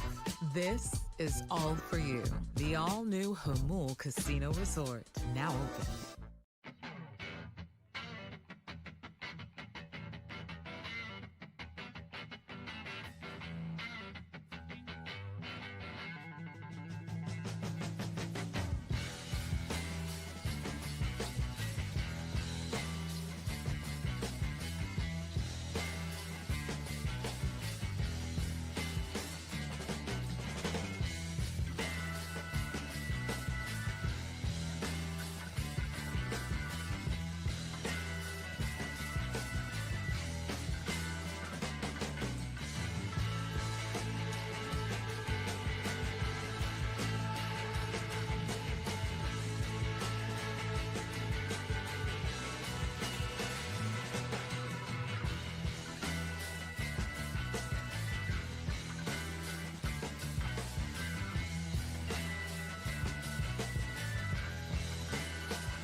David P. Shapiro, criminal defense attorneys helping good people regain control of their future when charged with a crime since 2010. Visit davidpshapirolaw.com. Our thanks again, Padres CEO Erik Greupner. We were just talking about the NBC broadcast. I would be remiss if I didn't bring up yesterday's news from the NL West as well. The announcement of Mike Krukow of his retirement at the end of the season as half of one of the two most popular television broadcast teams in all of baseball. Of course, Don and Mud, we love them here in San Diego, but they love Kruk and Kipe just as much in the Bay Area, and Krukow announced he was going to be hanging it up at the end of the year. It's kind of a tough one to go out on if you're him. I mean, he's had some really, really good years. I personally don't get it. I've listened to him enough, but there's people that feel that way about Mud and Don, and that's fine. It's personal preference. But yeah, you can't deny the weight that tandem has had in San Francisco, certainly. And so, yeah, man, I hope he rides off. I don't know what the age difference is, but Kipe sticking around? I didn't see any announcement from him, which means if he is, they're going to have to find a replacement to go along with him. And I mean, throwing your hat in the ring? No. I had the thought. I mean, does Mud want to create a bidding war? Because, he did play for the Giants for many years. He did. Yeah. You did. I mean, you would never want to break up Don and Mud. I don't know how many years it is. Why are you even putting that in the universe? I'm sorry. I just, crazy. I want Mud to do as well as he possibly can. So Kipe and Woods. What do you think about that? The other thing is, they keep abbreviating Krukow as Kruk. Like Kruk. But it's like Kruk. So you could just hire John Kruk away from the Phillies and replace Kruk with Kruk. You don't even have to change any of the graphics or anything. He never really played for the Giants, did he? No, I don't think so. He did in the movie The Fan with Wesley Snipes. He was a giant. He was in the uniform. Padres, Phillies, in 1 year with the White Sox. I was just kidding about the Mud thing. God, everyone's so mad. Well, people are furious. I was just kidding. Mud's not going anywhere. We're not losing Mud. He's been a Padres broadcaster for almost 30 years now. Remember that time I told you just don't need to make jokes? One thing that was serious that I saw, though, because people were saying, next stop, broadcaster's wing of the Hall of Fame for Krukow. I saw the point made. They should really allow teams of broadcasters to go in at the same time. And that Kuiper and Krukow should go in, but they only do one every year. Right. But they should be able to go in together as a team, like when the time comes, and they should be honored. Yeah, we can. It should be together. We can break those rules from. Like I would like to see Don and Mud go in to the Hall of Fame as broadcasters together one day, no not doubt. like separate, like 7 years apart or something. It's always only the it's just the one every guy. you get one. Yeah, and I mean they do analysts as well, but It's only one a year, and that's their hard and fast rule. They only have the one broadcaster, but a team should go together as a team. Hall of Fame and their stupid rules. I know, dumb rules. People are really curious as to why you are actively campaigning for Mud to leave town. They don't understand. I was kidding. They don't understand why you don't like Mud. I was kidding. Because sometimes he listens right He might around be this listening time. right now. Yeah, I love you, Mud. I was just kind of helping him renegotiate. If you wanted an even bigger deal here in San Diego, you use it as leverage, is all I'm saying. Okay. All right, we got to You're like terrified of using leverage, so I don't know why you think Mud would want to do it. It's easier when you do it for other people. Yeah, We got a contestant on the line. Let's play a little Take on Woods.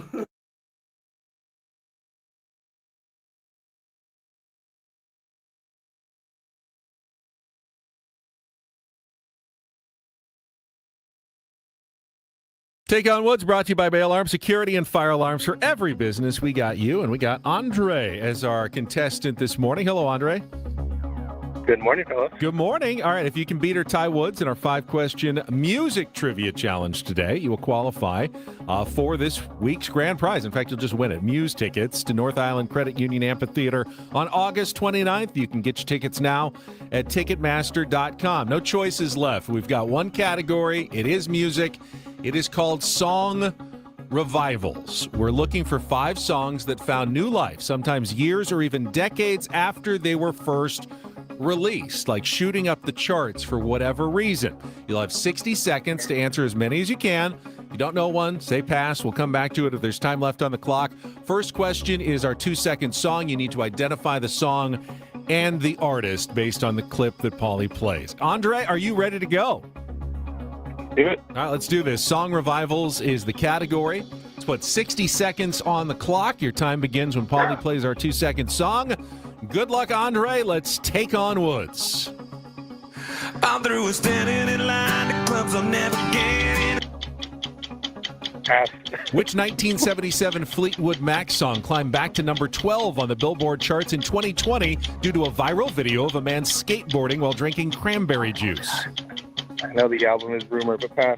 Which 1985 song by Kate Bush climbed to number 3 on the charts in 2022 after being featured in the Netflix series Stranger Things? Running Up the Hill? Correct. The original 1967 version by Neil Diamond was a modest success. A cover version became a hit in the UK in 1983, but which song didn't hit number 1 in the US until 1988 when it was re-released by UB40? Red Wine? Correct. In 1958, a teenage Brenda Lee recorded which song that became a holiday classic but didn't hit number 1 on the charts until she released a music video 65 years later? I saw Mommy Kissing Santa Claus. Oh, no. Go back to our 2-second song. It was a Nickelback song or one. We were out of time, though. You did get 2. Andre, hang on the line. Yeah, the 2-second song was Rockstar by Nickelback, which didn't become number 1 until like 2 years after it was released. And then Dreams by Fleetwood Mac was the cranberry juice skateboarding one. And then Rockin' Around the Christmas Tree was Brenda Lee. So let's bring Woods back in. All right. Tricky category today. Andre's score is locked in. Music. Okay. So I'm not going to give you the category. You're going to have to figure it out, which you will not be able to do. You just have to see if you can answer the questions. All right. 60 seconds on the clock. Your time begins when Paul plays our song. Good luck, Woods. Let's take on Andre. I'm through with standing in line. Rockstar by Nickelback. Correct. Which 1977 Fleetwood Mac song climbed back to number 12 on the Billboard charts in 2020 due to a viral video of a man's Dreams. Correct. Which 1985 song by Kate Bush climbed to number 3 on the charts Running in 2022? Correct. The original 1967 version by Neil Diamond was a modest success. A cover version became a hit in the UK in 1983, but which song didn't hit number 1 in the US until 1988? Girl, You'll Be a Woman Soon? When it was re-released by UB40. No. In 1958, a teenage Brenda Lee recorded which song that became a holiday classic but didn't hit number 1 on the charts until she released a music video 65 years later? What the hell? In 1958, a teenage Brenda Lee recorded which song that became a holiday classic but didn't hit number 1 on the charts until she released a music video 65 years later? I saw Mommy Kissing Santa Claus. No, it was Rockin' Around the Christmas Tree. Oh. But you did sneak out the 3-2 win. These were all songs that actually topped the charts or went up the charts many years after they were released for one reason or another. You would have gotten Red, It's quite Red a mouthful. Wine. How did you? That was a hell of a question. If you, it was a long one. If you'd just been more patient, you would have gotten it. Huh. Red, Red Wine. All right. And then Running Up That Hill with Stranger Things came back because it was used in the UB40 one? Red, Red Wine. I just said it too late. You guessed another another song, thing and then you first. You only guessed get one guess. So once you've made the wrong guess, it didn't matter that you made the right guess later. Okay. So it's What was the title, the name of the category? Song Revivals. Oh, okay, good. Yeah, the Nickelback song didn't hit number one until like 2 years after it was released, apparently. Really? Yeah. And then, Song's of course, terrible, the Dreams man. thing with Oh. the cranberry juice guy on the skateboard. That It was became popular. elite. I remember there's a line in that song. It was like, they have this voice in the background, Yeah, and and he's he- like, I'll have the quesadilla. It's just, I mean, can I hear it, please? Like, can you find it for me? Maybe when we come back. I want to. It makes me want to rage. I need to rage. Got to right take now. a quick time out. We'll come back. We still have to get to our MLB Reacharound and check the standings, obviously, after the big Padres win last night.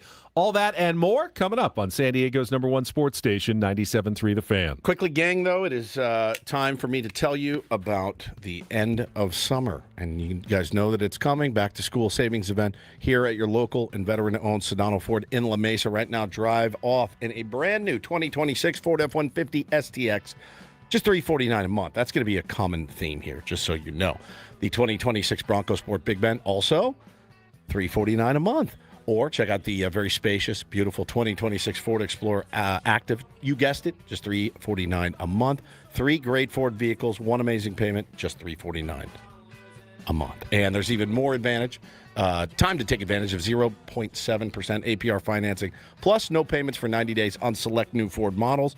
These offers will not last forever, so stop by your local and veteran-owned Sedano Ford in La Mesa. Don't forget to tell them Woodsy sent you. For complete details, even more great offers, you can find that at sedanoford.com. Once again, sedanoford.com.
He just, oh, here, I'll show you a little. Just a little. Please don't. Just a little bit. What hurts on you? Nothing at all. A little bit. Not that now. So let's say whatever you're about to touch is the only thing. Let's say it's gonna hurt. Right? All right, yeah. Okay. Pretend your knee hurts. Pretend your knee hurts. It's going to in a second. Right here.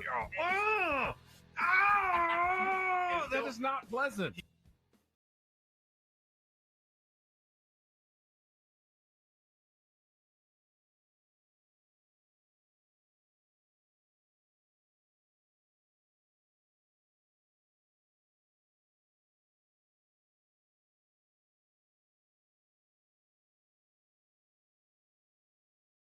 And this pool on this roof.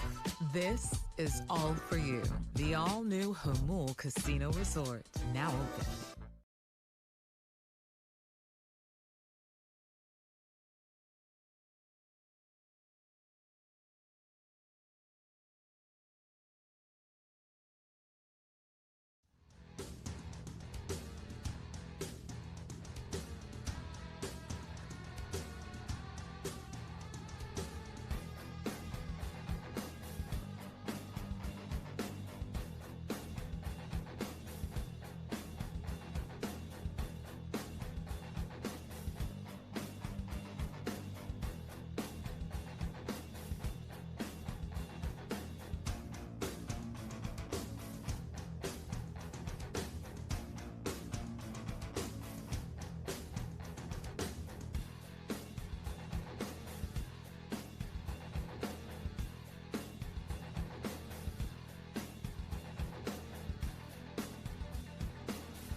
Three to Fan is brought to you by GL Pools, the swimming pool experts trusted by thousands of San Diegans for 20 years. Baseball season is in full swing, so is swim season. Make sure your pool is ready. Call now, mention radio for 20% off new service plans in 2026. And what GL Pools is sponsoring right now, during our break, we dove a little deeper into Rockstar by Nickelback. Yeah. And I guess I've never really listened that closely to the lyrics. You just love it, though. Like, It was I like a Nickelback song or two. Yep, and I don't know if I like this song more or less now that I realized that they rhyme tassels with a-holes. With, yeah. Well, but they say assholes. Assholes. That's, I mean. Can you say that on the air? Asshole? Asshole. You're such an. It's like tassels minus the T. Yeah. Yeah, assholes. And then the whole Adam's thing like about having the a heart attack right now. The whole thing about the quesadilla. Yeah, I found that realized section either. here. This is the start of the second verse, Yeah. I believe. I wanna be great like Elvis without the tassels. Hire 8 bodyguards that love to beat up saddles. Sign a couple autographs so I can eat my meals for free. I have the quesadilla. I'm gonna dress my ass with the latest fashion and a front door key to the Playboy Mansion. I'll have the quesadilla. I'll have the quesadilla. I have the quesadilla. Save that clip for something. I don't know what. Yes, it is 2026, and we are talking about Rockstar by Nickelback. I am going to go around all weekend in Yeah. the deepest possible Yes. voice I can Yes. saying, I'll have the quesadilla. That's like my 5-year-old dude. That's what it. Taylor, what would you like for dinner tonight? I have the quesadilla. There he is. You pull up to the drive-thru. What can I get for you here? Yep. I have the quesadilla. It's so bad. Chicken or beef? I have the quesadilla. so bad, man. Oh my God! You got some more horrible music coming up in the Reindl Report today. Just hang around. You got 15 minutes or so. Just hang here. Don't leave. Call in sick. Whatever you have to do. You're not going to want to miss this. Yeah. This is. It's unbelievable. I spent my entire drive to work just obsessing about it. Wait till you hear it, man. All right, that is coming up. It's worse. It's worse. Now, I really want a quesadilla, though. No, I do not. You don't I got feel like sick one time on a quesadilla. Really? I haven't been able to eat one since, man. Quesadilla is the kind of food you eat when you are when you're sick and can't right? eat anything else. I can't believe that. The greasy, it was a chicken quesadilla, but it was loaded with cheese. It was all greasy, and I vomited. And so I've nibbled on like the crust without the cheese in it before, which is just a crispy tortilla. But I can't eat a quesadilla anymore. Wow. I got sick on it. You know how it is. You ever get sick on something? I haven't been able to eat. It's too bad. Remember when I got really sick? Okay, hot take. They do put too much cheese. Yeah, they do. They do. In quesadillas, especially from taco shops. Yeah, they load it up. Which I'm sure I'm sure people want. You can't go too little because people will get mad. Right. In general, more cheese is not usually a bad thing. Yeah, but in this case, I actually wish that they made them smaller, yes, cheaper, and with less cheese. Yeah. Like, I don't need a $9 quesadilla with 2 pounds of cheese in it. It made me I want sick, a $3 quesadilla with just a sprinkling of cheese and a really good tortilla. Yeah. In fact, one elite hack, at Costco, they sell the uncooked tortillas, like the fresh flour ones. You cook them fresh, just sprinkle a little cheese, fold it over. I mean, it's small, it's delicious. I would vomit, but I'm glad you like it. All right, let's get to a little look around the rest of Major League Baseball. Time for our MLB Reacharound. They're doing the Reacharound. They're doing the Reacharound. Everybody's doing the Reacharound. Your San Diego Padres now 1 game out of the final playoff spot in the National League, but still 2 games behind the Philadelphia Phillies, who won again yesterday. Christopher Sanchez, first 15-game winner in Major League Baseball, improves to 15-4 as they beat the Washington Nationals 7-3. I believe Luis Arraez has driven in runs in all 3 of his games now as a member of the Philadelphia Phillies, so getting off to a hot start there. He did that here. He did get off to a hot start with the Padres as well. He had a funny moment yesterday in the game. I think it was yesterday where he jumped. There's a play at the plate. He was coming home and he jumped over the catcher and cleared the plate as well. But then he had nowhere to go. So he had to go back to touch the plate, and he turned around. The catcher's standing right there in between him and the plate, and Luis just turns around and sprints off. He tried to do one juke, like, I'm going to get him to make a move. And the catcher's like, the plate's here. I'm not going anywhere, dude. Right. You're going to have to come to me. And then he just turned around and ran into the dugout like, okay, I guess this is not going to work. The Chicago Cubs were down to their last strike, down 2-0 in the bottom of the 9th inning to the Toronto Blue Jays when Alex Bregman hit a 2-run home run to tie the game, and the Cubs went on to win it 3-2 in 11 innings. So they've remained exceptionally hot since the All-Star break.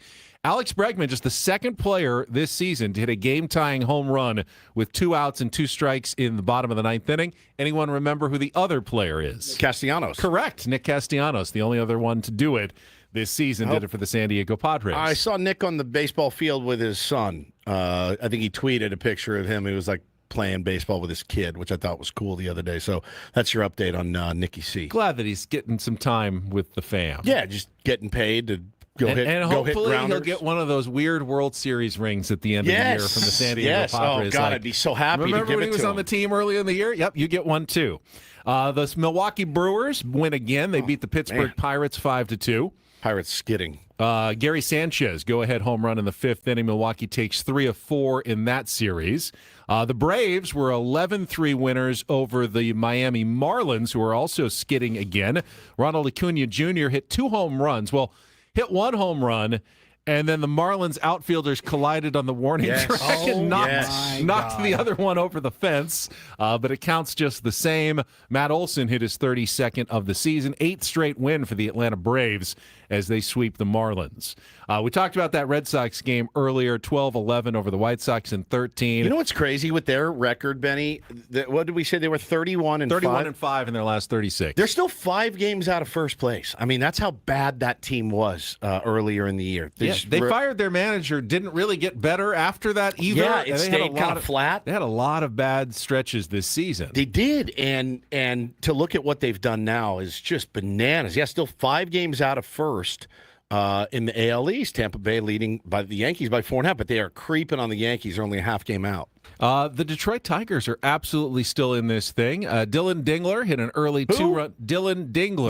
early two-run home run in support of Framber Valdez as Detroit wins their series against the Mariners 11-0 the rout yesterday. 3.5 out. They have a run differential, the highest run differential in the league, or in their division. Plus 80, which is nuts. But they traded Tarek Skubal and Casey Mize. Addition by subtraction. They're still winning. Exactly. The New York Mets win again. 3-run homer from Francisco Lindor. Another former Padres catcher, Luis Torrens, hit a 2-run shot. They sweep the Cleveland Guardians. That was a surprise. 13-6 after the Guardians bought at the deadline, but they're off to a cold start after the trade deadline. The Cincinnati Reds have gotten hot again. They hit 4 solo home runs and a 6-5 win over the A's to sweep their series and pull back within 2 games of 500. They passed couple of teams in the wild card chase. I'll give you the standings in just a second. Angels got a 3-run home run from Zach Neto, who survived the trade deadline. They avoid a sweep by the Orioles with a 4-1 win over Baltimore. And the Twins used a 3-run rally in the 8th inning to avoid getting swept by the Kansas City Royals and pull out that win 4-3. So in the American League wild card race, the Yankees and Red Sox have pulled away. The Red Sox now just a half game behind the Yankees for that first wild card. And now the Texas Rangers at 57-58, under 500, hold the third and final playoff spot, but they're just a half game ahead of the Twins and Guardians, just a game ahead of the Orioles and Tigers, and just a game and a half ahead of the Seattle Mariners in the race for who doesn't want it the most. I'm telling you, man, that AL wild card third spot is going to be insanity. It might end up being the worst team to ever make the playoffs. Potentially. In Major League Baseball. Yeah, potentially. I mean, you literally have the Blue Jays been at 54-62, and you think, oh, man, our season's toast. You're 3.5 games out right now. The Mariners, 56-60, game and a half out of a wild card. Like, it's still anybody's game. And yeah, but once you get in, everybody resets to 0. I mean, the Blue Jays, if they had 2 good weeks, right, they could be in the lead in the wild card. Yeah. They're 3.5 out. They're not out of it by any stretch of the imagination. In the National League, with their 4th straight win, the Cubs now 18 games above 500. They lead the wild card race by now 5 games over the Phillies, who are a game up on the Arizona Diamondbacks. And, of course, the Padres now just 1 game back of Arizona, and that season series is deadlocked with 3 games remaining. So 5-5. I do remember Mexico City. And that second game when the Padres jumped out to the early 5-0 lead against the Diamondbacks and lost it. Blew it.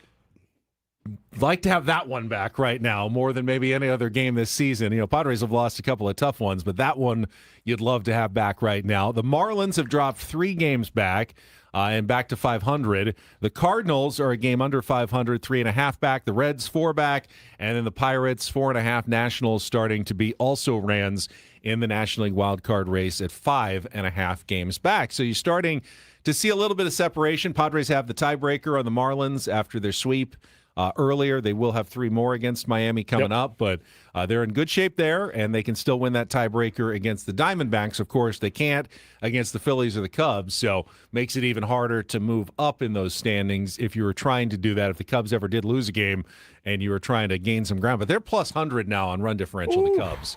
So they're looking like, if anything, they're going the other way, trying to chase down the Milwaukee Brewers in the NL Central. You guys been following it all? Little MVP race. I know it's early, but Ohtani and PCA is really quite the race. I mean, I kind of figured it was going to be. It's always Ohtani's to lose, I think, as long as he's performing. Getting shut down pitching does change the equation a little bit. So, yeah, somebody said the other day, you know, I mean, how many innings does Ohtani have? About 80 under his belt. Is that right? About 80 innings? I think that's about right. But yeah. And they said, yeah, man, it's excellent. Nobody does it. He's a freak. But PCA's got like 1,000 innings out in center field and is the best center fielder in baseball. And so Ohtani plays no defense at and, all. You know, and the thing is, obviously I can't say this without sounding like a Dodger hater, but guys, 85 innings. 85. So where are the Cubs without PCA and where are the Dodgers without Shohei Ohtani? First place. They're still in first place. The PCA though, value. Cubs are basically battling probably with the rest of us, right, for the last wild card right, rather than running away with the first one. Yeah, so he's been unbelievable. I tend to agree with you there. PCA should be the favorite It's at this always point. the argument: best player or most valuable player. Yeah. All right, Reindl Report, bad music, naked dinners. We got all kinds of stories next here on The Fan.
Of my week on the anchor desk tonight on Channel 10. Congratulations. Last night I had all the screens working at my desk. Had Padres, had SDFC going on the phone. I had to log in everywhere.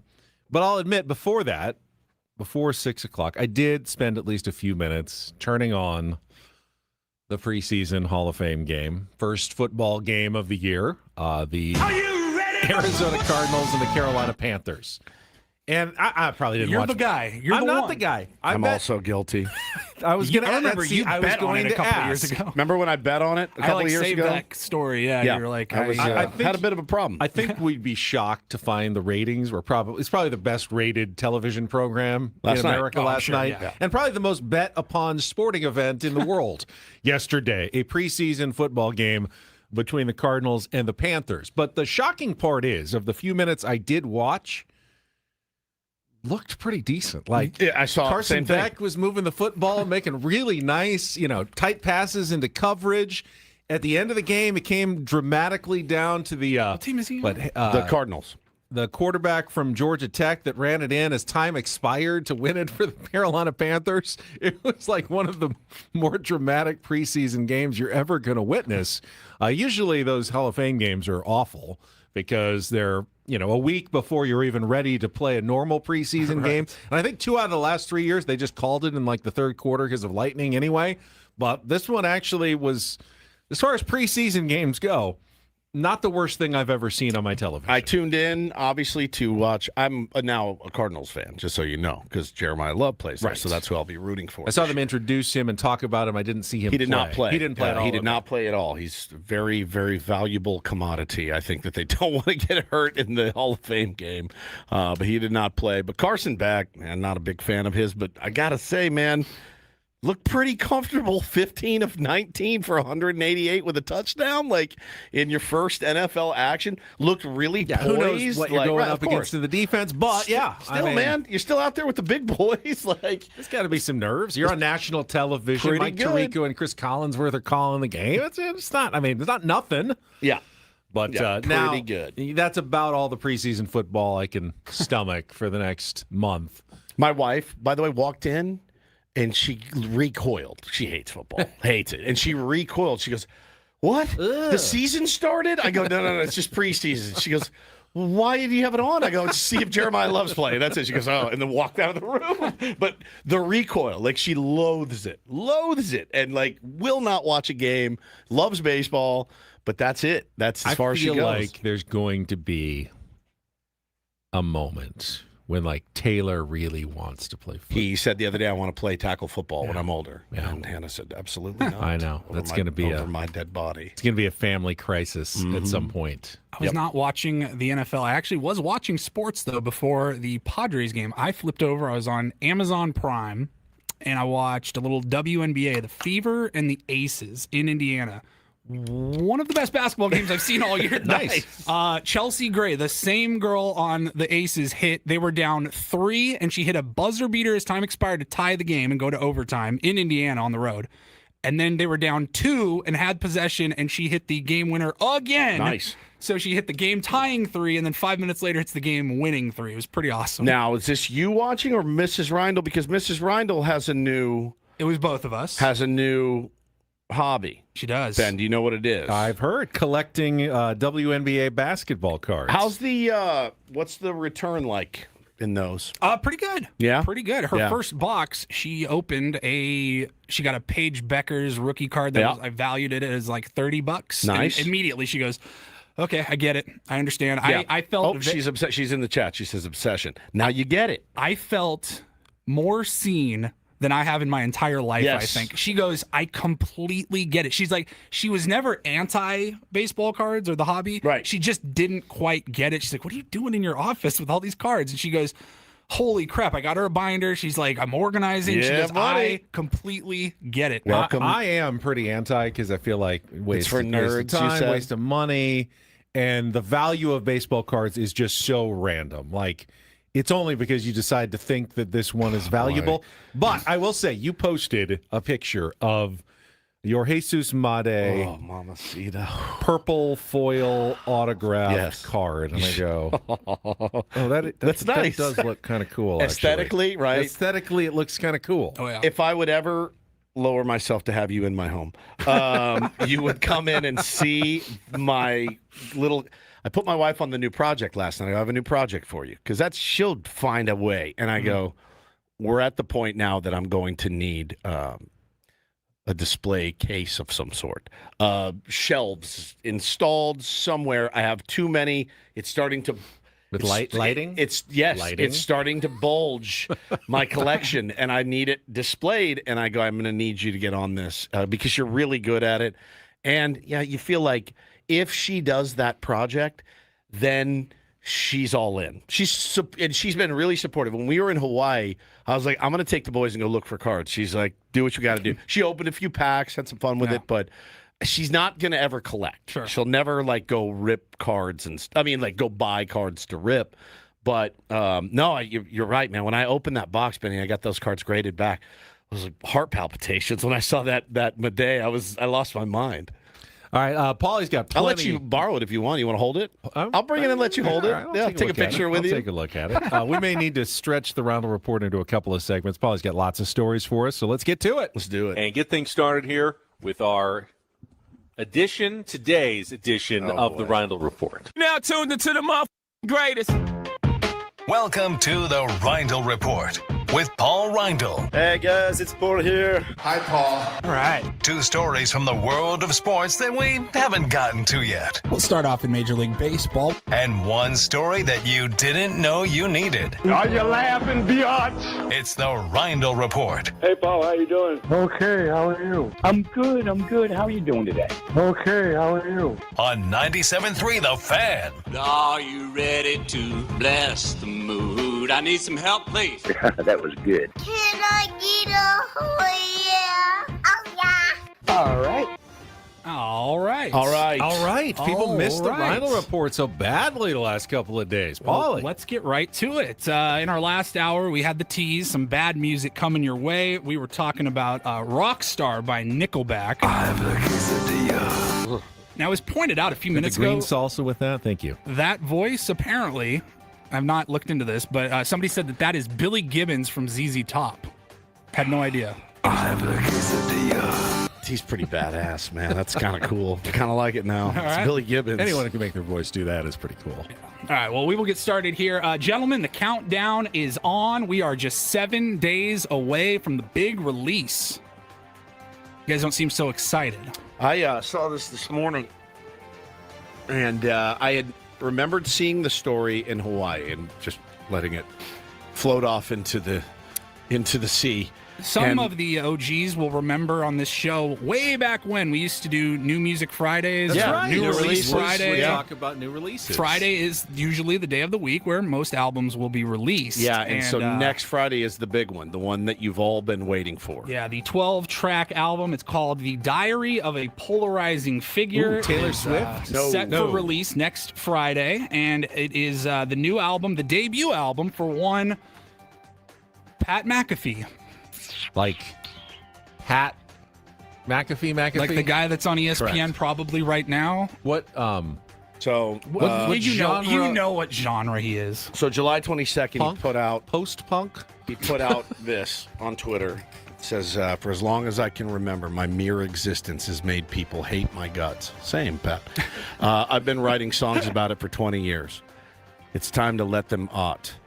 A lot of headlines and narratives. If I was to die, I'd like my kids to know exactly who their dad is. Maybe you write a journal and don't put it to music and just leave that.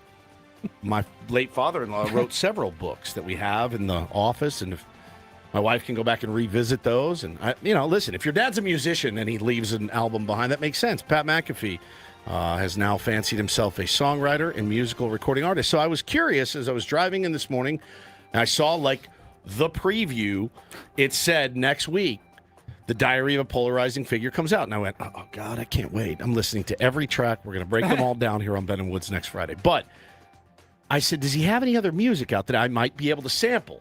Well, it turns out he does. He had one single that came out, and it's called Dookie. Last December. Dookie? Dookie. Came out in December, so it's 8 months old. It's called Dookie. So I said, well, I'm driving into work. I have to hear this. And I'm so glad and mad. Like Orlando Hernandez, El Dookie?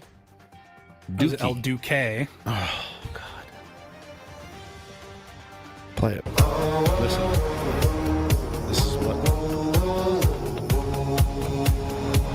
I'm all the way in blue jeans, smoking on some low green, changing up the routine, gratitude truly, feel like new school, being life's pretty cool, G3 jobs, fuel means tank top, blue jeans, never change, crew needs, deep shots, fuel screens, movie star, 2 scenes, bank account juicy, cancel through me, boogeyman spooky, folks watch, We all heard enough? That's it.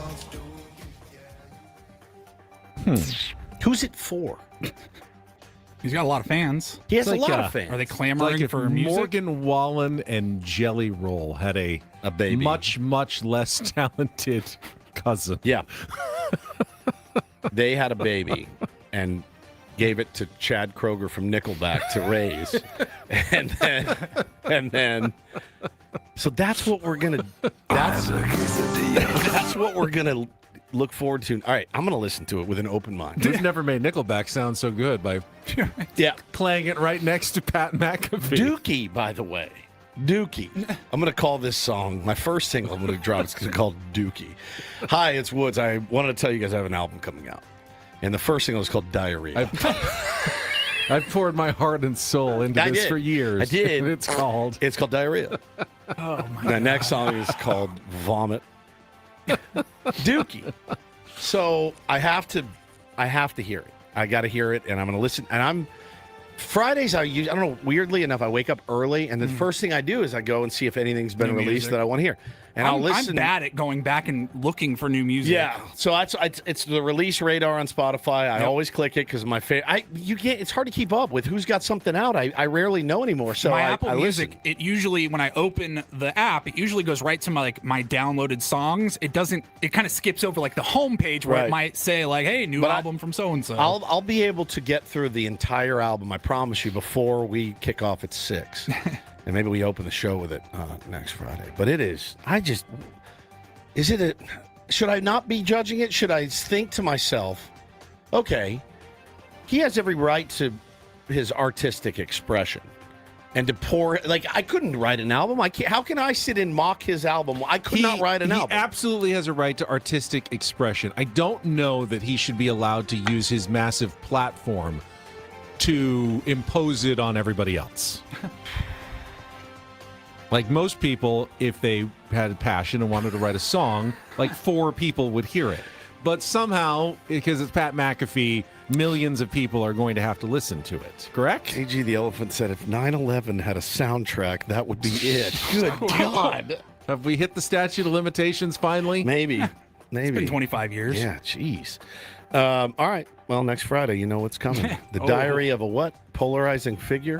Yeah, something like that. That's a weird... We're in the weirdest timeline ever. I've been following along with Jelly Roll and Bunny and their divorce, and it's... Of course you have. Every day is a new story. We're in a weird timeline right now. Well, we had another weird moment to get to here. That was it for sports, by the way. That was sports. That's true. adjacent. Yeah. I mean, Pat McAfee, he's a sure. former NFL player. The round of anyone who's ever watched sports in their life is sports adjacent now. That's right. Yeah, pretty much. Yeah. He played sports. He was a punter. This is just funny. I like funny audio and had a bit of a slip up here. This was from QVC. Still going on. And the host, Tony Bratton, was trying to sell a new wig that they had available, and she was explaining, how it fits, how it looks, the shape, and everything. And she had a bit of a slip of the tongue in which she was trying to reference a style, something that can get done to your hair. It's called a blowout, blow dryer, shaping it, volumizing it, all of that stuff. But she said something else. And so I thought it was funny enough that I was going to play it for you guys right here. I love to show the texture and this wave pattern. Again, it looks like you went and got a blow after a blowout at your salon. And she's laughing. It looks beautiful. Yeah. All right, so here's what's happening today. We're having a huge beauty sale. QVC Ben just plows right through. Yeah, plows right through. Okay. I'd like to hear it again. I was gonna say I need it one more time. You can hear her laughing. Yeah, She's she like is losing it. Oh God! Like there's a mic right under. She's like, oh no. I love to show the texture and this wave pattern. Again, it looks like you went and got a blowout at your salon. Oh my God. And it looks beautiful. I didn't hear the old mic. All right, so here's what's happening today. We're having a huge beauty sale. You're Everything getting your ships- haircut today, right? I am. Are you going to this salon? And if so, can I come with you? Is that? You think you can squeeze me in? That is Can I get the Brazilian blowout? Blowout. That is. That's excellent. It's excellent, excellent audio. Excellent. Doesn't get much better. I think we all just the oh God. Oh, God. Yeah, in the background. Oh my God. One more time, maybe? I can't hurt. Show the texture and this wave pattern. Again, it looks like you went and got a blowout at your salon. And it looks beautiful. All right, so here's what's happening today. We're having a huge beauty sale. Everything ships to you for free, but that goes away at the end of the day. Now she sinks under the desk. So good. So good. The salon. It's incredible. People buy stuff up there, huh? QVC still a thing. Still a thing. I was surprised there's an internet. Even they haven't gotten me, by the way. QVC was never invented gotten me. before the internet, before you could go shopping online. It was like, I just call and order this on the phone and they'll deliver it to me. It's amazing. Now we have this happen, 7 times a day that someone just delivers something to us. It's crazy. They've never gotten me, and I'm easy to get. But QVC has never shown me anything except that maybe if that's what they're offering. That was great. And finally, we will wrap it up. File this next story under who is this for exactly? A steakhouse in South Florida, Hollywood, Florida, has been in the news recently because of a new promotion, I guess, that they are running, where once a month, the first Monday of every month, the restaurant changes its policy. A lot of restaurants, steakhouses will have quite the dress code that you have to adhere to. And the first Monday of every month at Class Soiree Steakhouse in Hollywood, Florida. What's it called? Class Soiree Steakhouse. Soiree. Yeah. The first Monday of every month, clothing optional for all diners in attendance. Diners. People there to eat dinner. They are having, they got their steak menu. It's a prefixed menu. It costs $150 to $300 per person. The price changes. I believe it's $250 for a male, $152 for a woman, and $300 if you're a couple. I was so glad you didn't say children. I was waiting for it to be like, I was like, no, bro, you can't do this. So the owner, he said, we wanted to come up with an idea to stand out and attract some new customers. He says before dinner, he pointed at the bathroom and he goes, that's where guests will walk in and change and come out in their birthday suits. Nude. And they sit down and they have a meal. It says they usually, the events have been attracting about 20 guests, both men and women, some single, some in relationships. He said the dinners are intended to provide a welcoming space for people interested in the experience. Quote, it's more so of a gathering to get to know people, new people in the city, and the lifestyle. Well, you can do that with your clothes on. Just go to a bar, a happy hour, a work function, whatever. Now, somebody said, how is this legal? Like, how do you do this? Well, I guess they got away with it. I mean, first of all, it's Florida. Anything kind of flies. But it says here that the city of Hollywood says the events are legal because the restaurant employees remain fully clothed. That would be a food health issue. Well, I know, like explicit had a food menu, so Right. I mean, you can combine food and nudity. Apparently, You can, but I the don't like to be customers- there. I've never heard of a place where the customers get naked. But here I've got questions because, well, first of all, you get it's steak, it's like grease splatters and stuff. Béarnaise. You don't want. But mostly, Peppercorn sauce. Mostly, I'm thinking about sitting in like a restaurant chair. You're sitting up in a restaurant chair. It's not an attractive position to be sitting naked in. Like, nothing looks good just sitting in a chair like this. I right? don't think I'd want to sit in the privacy of my own home and eat. If like All right. Scarlett Johansson was there nude eating buffalo At wings, the I'd be like, this is At weird. the table, Yeah, I at don't- least. Like, This is really weird. Have you ever sat nude at your kitchen table in No. your life? No. Never once. Okay, all right, let's ask the question. Have you ever eaten in the nude? Eaten anything nude? I think, like, I had something like getting in the shower, like I'm still eating it, maybe, like, but What? not like downstairs. So hold on. You're downstairs. You grab a piece of chicken. Yeah, I'm on my way up, And to you're like, eating it yeah, on the and way I'm not up, quite nude? done yet, and it's possible. Or take a coffee into the shower sometimes. if You you're- do? Not usually, but I think I have in my life once. In the world? I was like, I've heard of a shower beer. I've heard of a shower beer. Shower coffee, not the worst. I idea. wash, by the way. Yes. I don't. The other thing too is like I don't want to. Somebody's bare ass is on that Chair. seat, and like better make sure. Do they have really big napkins at least? Or like seat covers. Everyone has to wear like the. But like I don't want. What if you have? You know what I mean? Like you better make sure you're dialed. Yeah. Before you go. Also, it's just there's so much gross stuff. I can't even like it's- wrap my it's head so- around walking into Bro, Ruth's Chris and- or all right. whatever, and then like you walk into the bathroom fully clothed, and to walk out then naked. And then there's like, let's say there's like 4 dudes sitting at a table, like dressed in their birthday suits, like they are at the YMCA locker room or at my gym's locker room, and I gotta watch that while I'm trying to eat. The little mushroom, tiny little mushroom surrounded by all of it. Forget it. yourself a round of sausage. It's a real round of sausage. So gross, dude. Or like a Vienna sausage. It's so disgusting.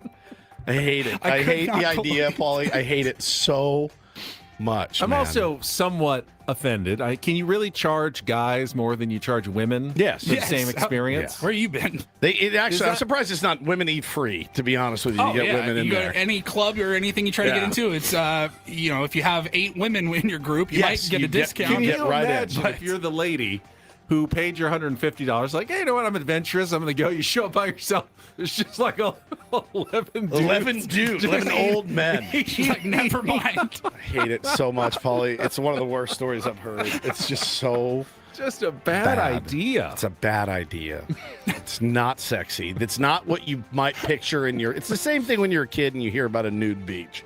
You're like, this is paradise. I've heard of like the models who pose like with sushi on them. And Yeah. eat at dinner. Like, even that would gross me out. That'd be weird. I'm not trying to eat but this sushi is way off you. worse. It's This is way worse.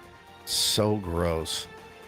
That would be one hell of a fantasy football loser punishment. You have to go have a steak dinner at Class That'd be great. Soiree Steakhouse. Yeah, that'd be great. How do you get your money in? That's a good question. That's a good point. You probably have to The pay old in prison advance. wallet, as they say. Hang on. That's so gross, dude. Hate it. I'm just reporting the news, guys. I hate it. I hate it so much. Remember when you were a kid and you heard the concept of nude beaches and you thought, this is everything. I've got to get there. I got to be there. I want to go. And then you like hear about it or see pictures and it's not what you think. It's just not. It's not what you think. Nudist resorts. Yeah, no, it's not what you think. No. It's not. It's I mean, not. I've never been, but I'm grown enough as a But person you to realize know. it's You can let your brain go there, Yeah. though, of like, oh, it's the nude beach in This is Europe so or whatever. hot. There's going to be so many attractive people there, but like, There's not. how can you hype yourself up for nude steak dinner? There's not that many attractive people nude. There's just not. It's maybe 1% of the population nude looks good. Looks good to where you're like, I feel good like this. But I promise you, those people, don't want to go to They the don't want to. steak No, dinner. they do not want to be They there. don't need to. That's They true. definitely don't need to. So gross. All right, we need to take a timeout. We'll come back, get a couple of segments left. Get you ready. Series against the Houston Astros. Team's playing some pretty good baseball. Coming into Petco Park for 3, starting tonight. AL MVP coming in? Yordan Alvarez, I think so. It's coming up next with Bennett Woods, broadcasting live from our Bill House studios. We know how on 97.3 The Fan. Gambling problem? Call 1-800-GAMBLER. GEGE 000-466. For a full list of games and rules, play at 7 Mile Casino. Visit 7milecasino.com. Don't do it. Don't you I dare. don't know that we've ever looked at each other with the same idea. Here it comes. Instantly. Here it comes. Nude poker? Nude blackjack? Not an idea I want to pitch No, for I don't 7 think Mile so. Casino, but it is. I'm not going to say clothing optional. You do need to wear clothes. to 7 Definitely Miles. not clothing optional. Sorry, we're not Florida where anything goes, but wear your clothes and go sit down and play California style It's blackjack. actually really nice in there. Yeah, they Texas kick you out Hold'em. instantly if you didn't have clothes. That's right. It actually feels like a nice restaurant or club when you walk into 7 Mile Casino. You can either go to the right and sit down at one of the California-style blackjack, Texas Hold'em tables, Pai Gow or Baccarat, or make your way toward the left, towards Sammy's. Enjoy a cocktail at the bar. They got TVs, or head all the way through Sammy's into the back in the patio. Sit down, have a great meal with beautiful views of San Diego Bay and Coronado and the Silver Strand. Really gorgeous out there, especially this time of year, staying on the coast. It is so easy to get to as well, Woods. Yeah, I got a homestand this weekend, man. Head on down pregame, postgame. Check it out for yourself at 7 Mile Casino, just 7 minutes from downtown.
this pool on this roof.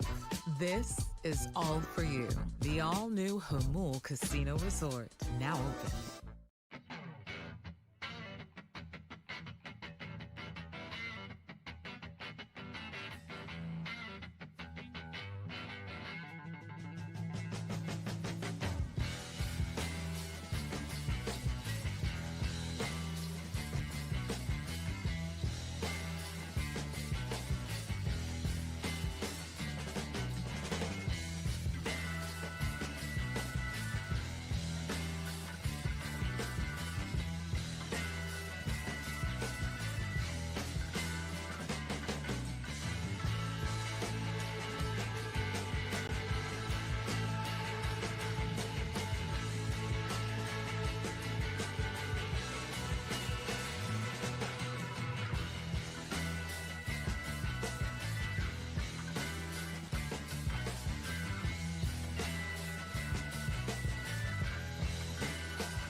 Defense attorneys helping good people regain control of their future when charged with a crime since 2010. Visit davidpshapirolaw.com. Padres opening a 6-game homestand tonight against the Houston Astros. It is Party in the Park Friday, Beer Fest at Gallagher Square tonight. Tomorrow, mentioned the 4:15 start time, a little different for a Saturday. And then Sunday Night Baseball, 5:20 on NBC. But then on Monday, Tuesday, and Wednesday, the Milwaukee Brewers, team with the best record in all of baseball, coming to town. And on Monday, Padres are going to be giving away pretty nice T-shirts. And we got them here, the Superhero Pocket Tee. If I can show this off a little bit for you. There you go. Superhero Pocket Tee, presented by San Diego Community Power, featuring Jackson Merrill and Fernando Tatis Jr. for the 6:40 start time on Monday. Limited to the first 40,000 fans in attendance. Graphic tee, fun comic book design, bringing the action to life. So 6 big games against 2 playoff, expected to be playoff teams at this point. The Astros are in first place in the AL West. And again, the Brewers are well in first place in the NL Central. Have been playing some really good baseball. So 3-3. It's at home. No. 3-3. 3 games. 3 games. Yeah, 3-3. Oh, and 500 homestand. So they're throwing Blanco tonight, who's not great, but left-handed. No, right-handed. Right-handed. Right-handed. 7 ERA, making his 4th start of the year. Okay. Against Robbie Ray, making his debut for the San Diego Padres. Yeah, he gets the debut in the City Connects.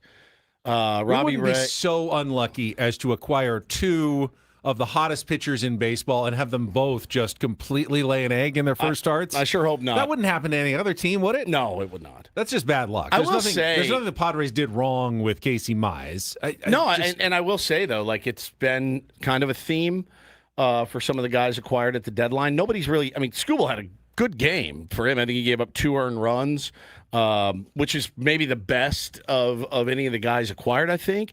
Castillo got knocked around. A couple of the guys, it's just, it happens, right? Like a new team, you want to do well. You're probably pressing to do well, and in Mize's case, didn't pitch for 11 days. So, that kind of makes some sense. Tomorrow, Peter Lambert is scheduled to pitch for the Astros against Michael King, and then we got a TBA versus TBA on Sunday for Sunday Night Baseball. That would have been the day that Randy Vasquez started his turn, so it could be another pitching chaos, bullpenny type day. Of course, it worked yesterday with Walker Buehler just going 4 innings, and the Padres holding just to 1 run the Arizona Diamondbacks. Mason Miller was a part of that, and just got a text from Adam. If asked, could you let everybody know that our Friar Friday Gwynn and Chris guest at 2:40 today will be Mason Miller. Let's go. Going to be joining them at 2:40. So their Friar Friday player is, an all-star. The only all-star for your San Diego Padres. I'd say that's a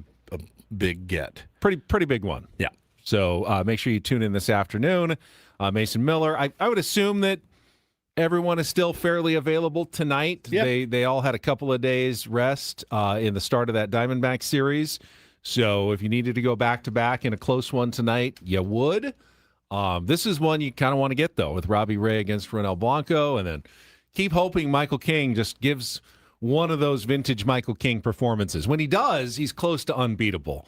We just haven't seen that much from Michael King. We've seen battling through 6 innings and giving up 1 run sometimes, but rarely have we seen the utterly dominant Michael King we've been waiting for.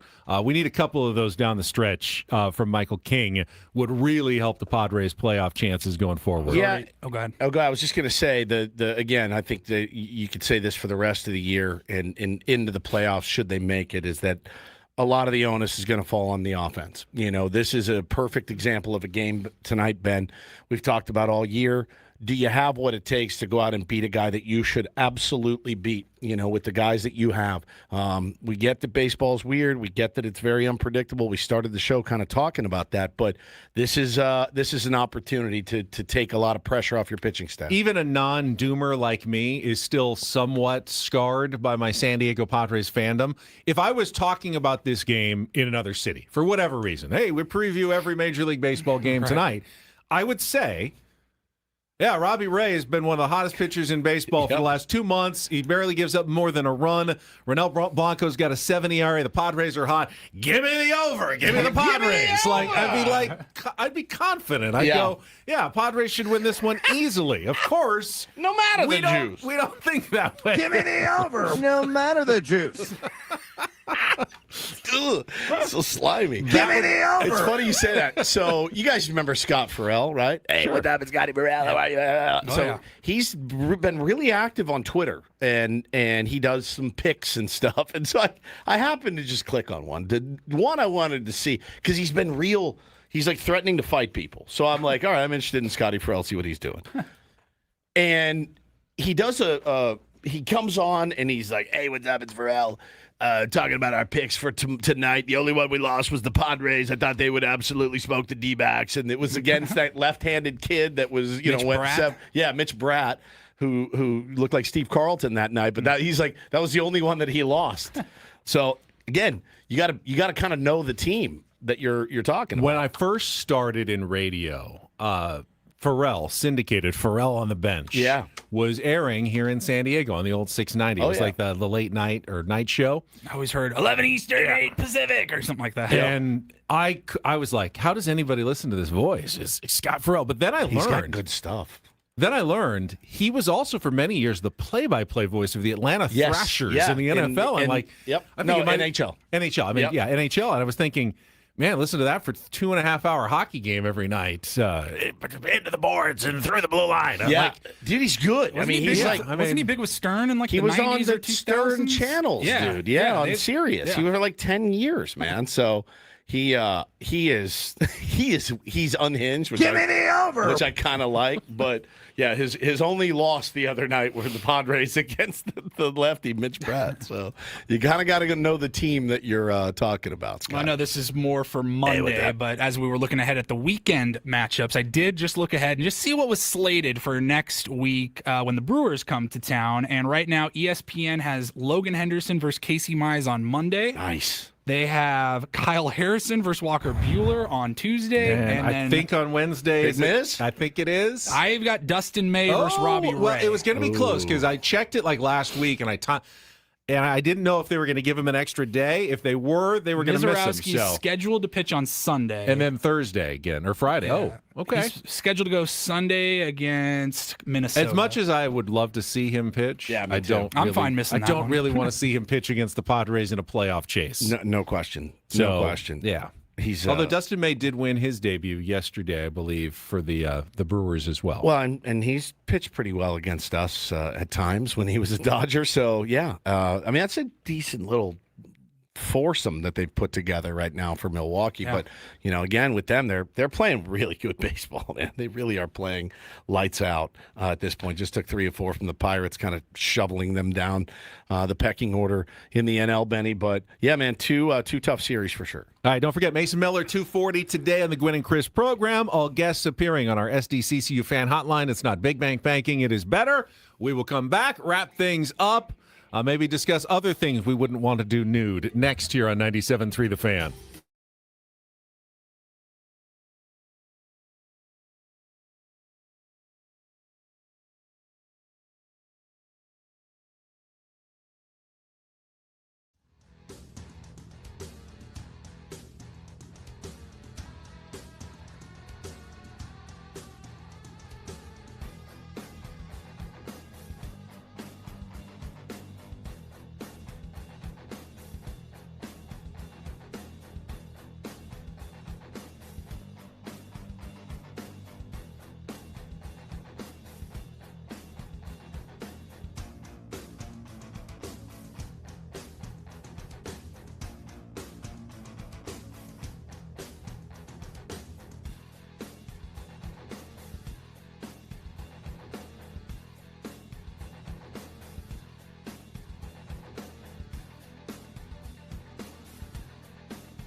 He just, here, I'll show you a little. Just a little. Please don't. Just a little bit. What hurts on you? Nothing at all. A little bit. Not that now. So let's say whatever you're about to touch is the only thing. Let's say It's gonna hurt. Right? All right, yeah. Okay. Pretend your knee hurts. Pretend your knee. It's going to in a second. Right here. Oh, that is not pleasant. Hey, player, this is all yours.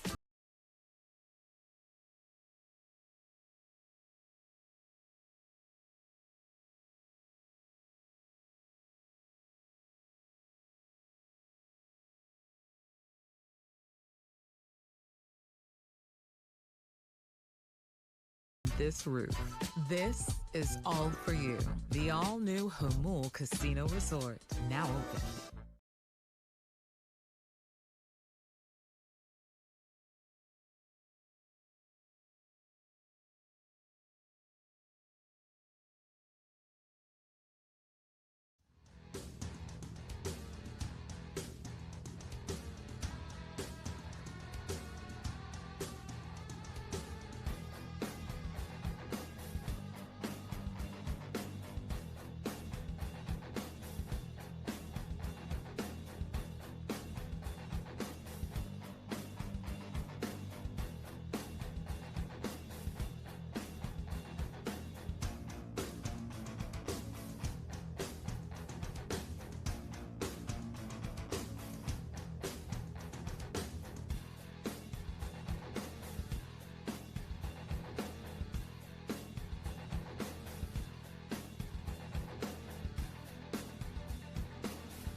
Final segment of the week. We are here.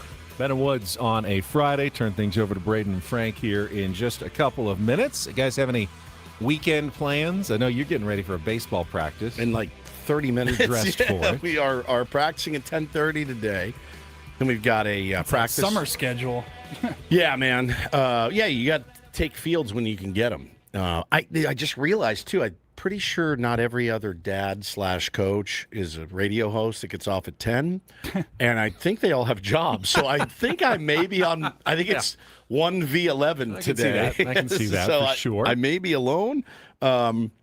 We've got a. Do you have a lot of working parents where it's tough to get the kids to a 10:30 practice? No, they are. It's good. We're good about that. But then they have other kids, and it's still summer, so they had to make plans anyway. No.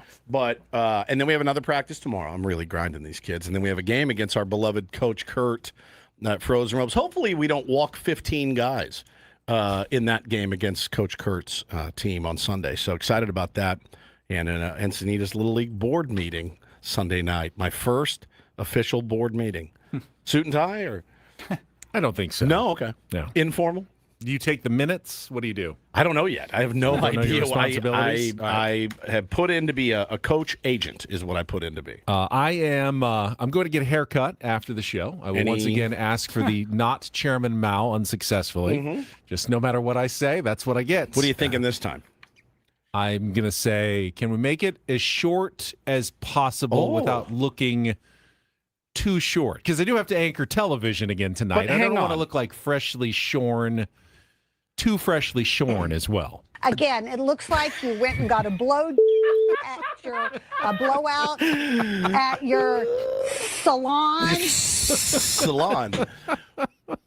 Do they have a rule of what you can and can't do? In the past, I have run afoul. I ran afoul of Have? one news director when I got a haircut that he didn't like, and he said, Hold on. don't do that again. What did it look like? It was like way. I went to kind of a more flamboyant stylist in Solana Beach and did it like real, like spiky kind of up more, like with Do you have a lot picture? more body. I don't think I have a picture. It was a long time ago. And my Spiky boss with said, more body. No, that doesn't work for me. He can't say that. Yeah, I mean, Your old boss. Oh, I mean, back in the day, they could really. There's a lot of like personal appearance things that you cannot get away with nowadays, but like they could tell you to lose weight. They could tell you to change your clothes, glasses, no glasses. They can tell you to lose weight. Yeah, they can't do it anymore. Can you imagine but- Adam coming in? Hey, can you lose weight? Stuff him in a garbage can. I love the scene in Knocked Up when she works Yes, for the E yeah, Network. yes. And Kristen Could you- Wiig and the other guy are like, Could you just you telling me to lose weight? She goes, legally we can't say that, but he goes, if you could step on a scale and write down a number. And then maybe the next time you step on that scale, that number decreased by 20? 10 to 15. 10 to 15? And he's like, no, like just tighten. Just want to tighten. So, what are you gonna do? Just short? It is shaggy. Yeah. It's Yeah, getting a little shaggy. I maybe get it clippered a little bit higher. Ooh, a fade. Yeah, a little more like a fade. Look at you. I don't know. I mean, Please do it. It's gonna look so good. I don't know. I'm a little nervous. It's just hair. It'll grow back. I just shaved my head. Right. But again, on television a lot tonight. Yeah, but if there's no rules, who cares? Is your ego is that huge? It's not that huge. It's not non-existent. I just don't want to look bad on TV. Bee's knee says, ask for the chairman fade. That's what I'm worried about. If I go tighter here, is it just going to accentuate Oh my God, the yes. popping out of the sides, which will be even worse? I don't know what you do with the. I'm looking. Let me see. Paulie, any ideas on what he should do? Like, because he wants that shelf. You want that shelf gone, right? Yes, exactly. Do you have the picture yeah. anywhere? Just need to get the side shelves The taken side down. shelves Yeah. taken down. Have you ever worn it like swooped over, like very newsman? Yeah, when I was a kid, I used to part it, like direct part. Not surprised. Yeah. Flat and apart. But I'm not going to do that. But did you have the chairman on one side then, back then? Or has it been trained up? I think it's just kind of now. It's now that trained. I've done it, it kind of it's trained trained. itself to. I remember when you got your last Pop out. haircut, though, I kind of came to the conclusion that I don't think it was the hair. I think it's the shape of your head. head. Is part of it too. And the head may have grown over the years a little bit. Yeah. In like a couple of awkward places. K-Laws says, I'm so sorry for making you cognizant of this. Remember that day in the chat when she said, Was it during our holiday break? has We were any- at Cafe 101 Diner, I think, in our Honeys in Encinitas. Yeah, we and posted a and we picture. posted a picture. And she that's- said, she said, has anyone ever told Ben he looks like Chairman Mao? And that was done. It was like, I started barfing up waffles from laughing so hard. It was unbelievable. And then the rest of the weekend, I'm just going to sit by my phone and hope Tim Stauffer gives me a call. Did you give him your number? No. I got his number for you. Well, you can give it to him. And You want me to text him and put in a good word for you? I've had his number. I could have given this to you years ago, Ben. I didn't know that I had a man crush until yesterday. So this is new for me. That's it. We are done for the week. We'll talk to you Monday morning at 6 a.m. for executive producer Paulie Reindl, Stephen Woods. I'm Ben Higgins. Have a great rest of your Friday from all of us here at 97.3 The Fan. So long, everybody.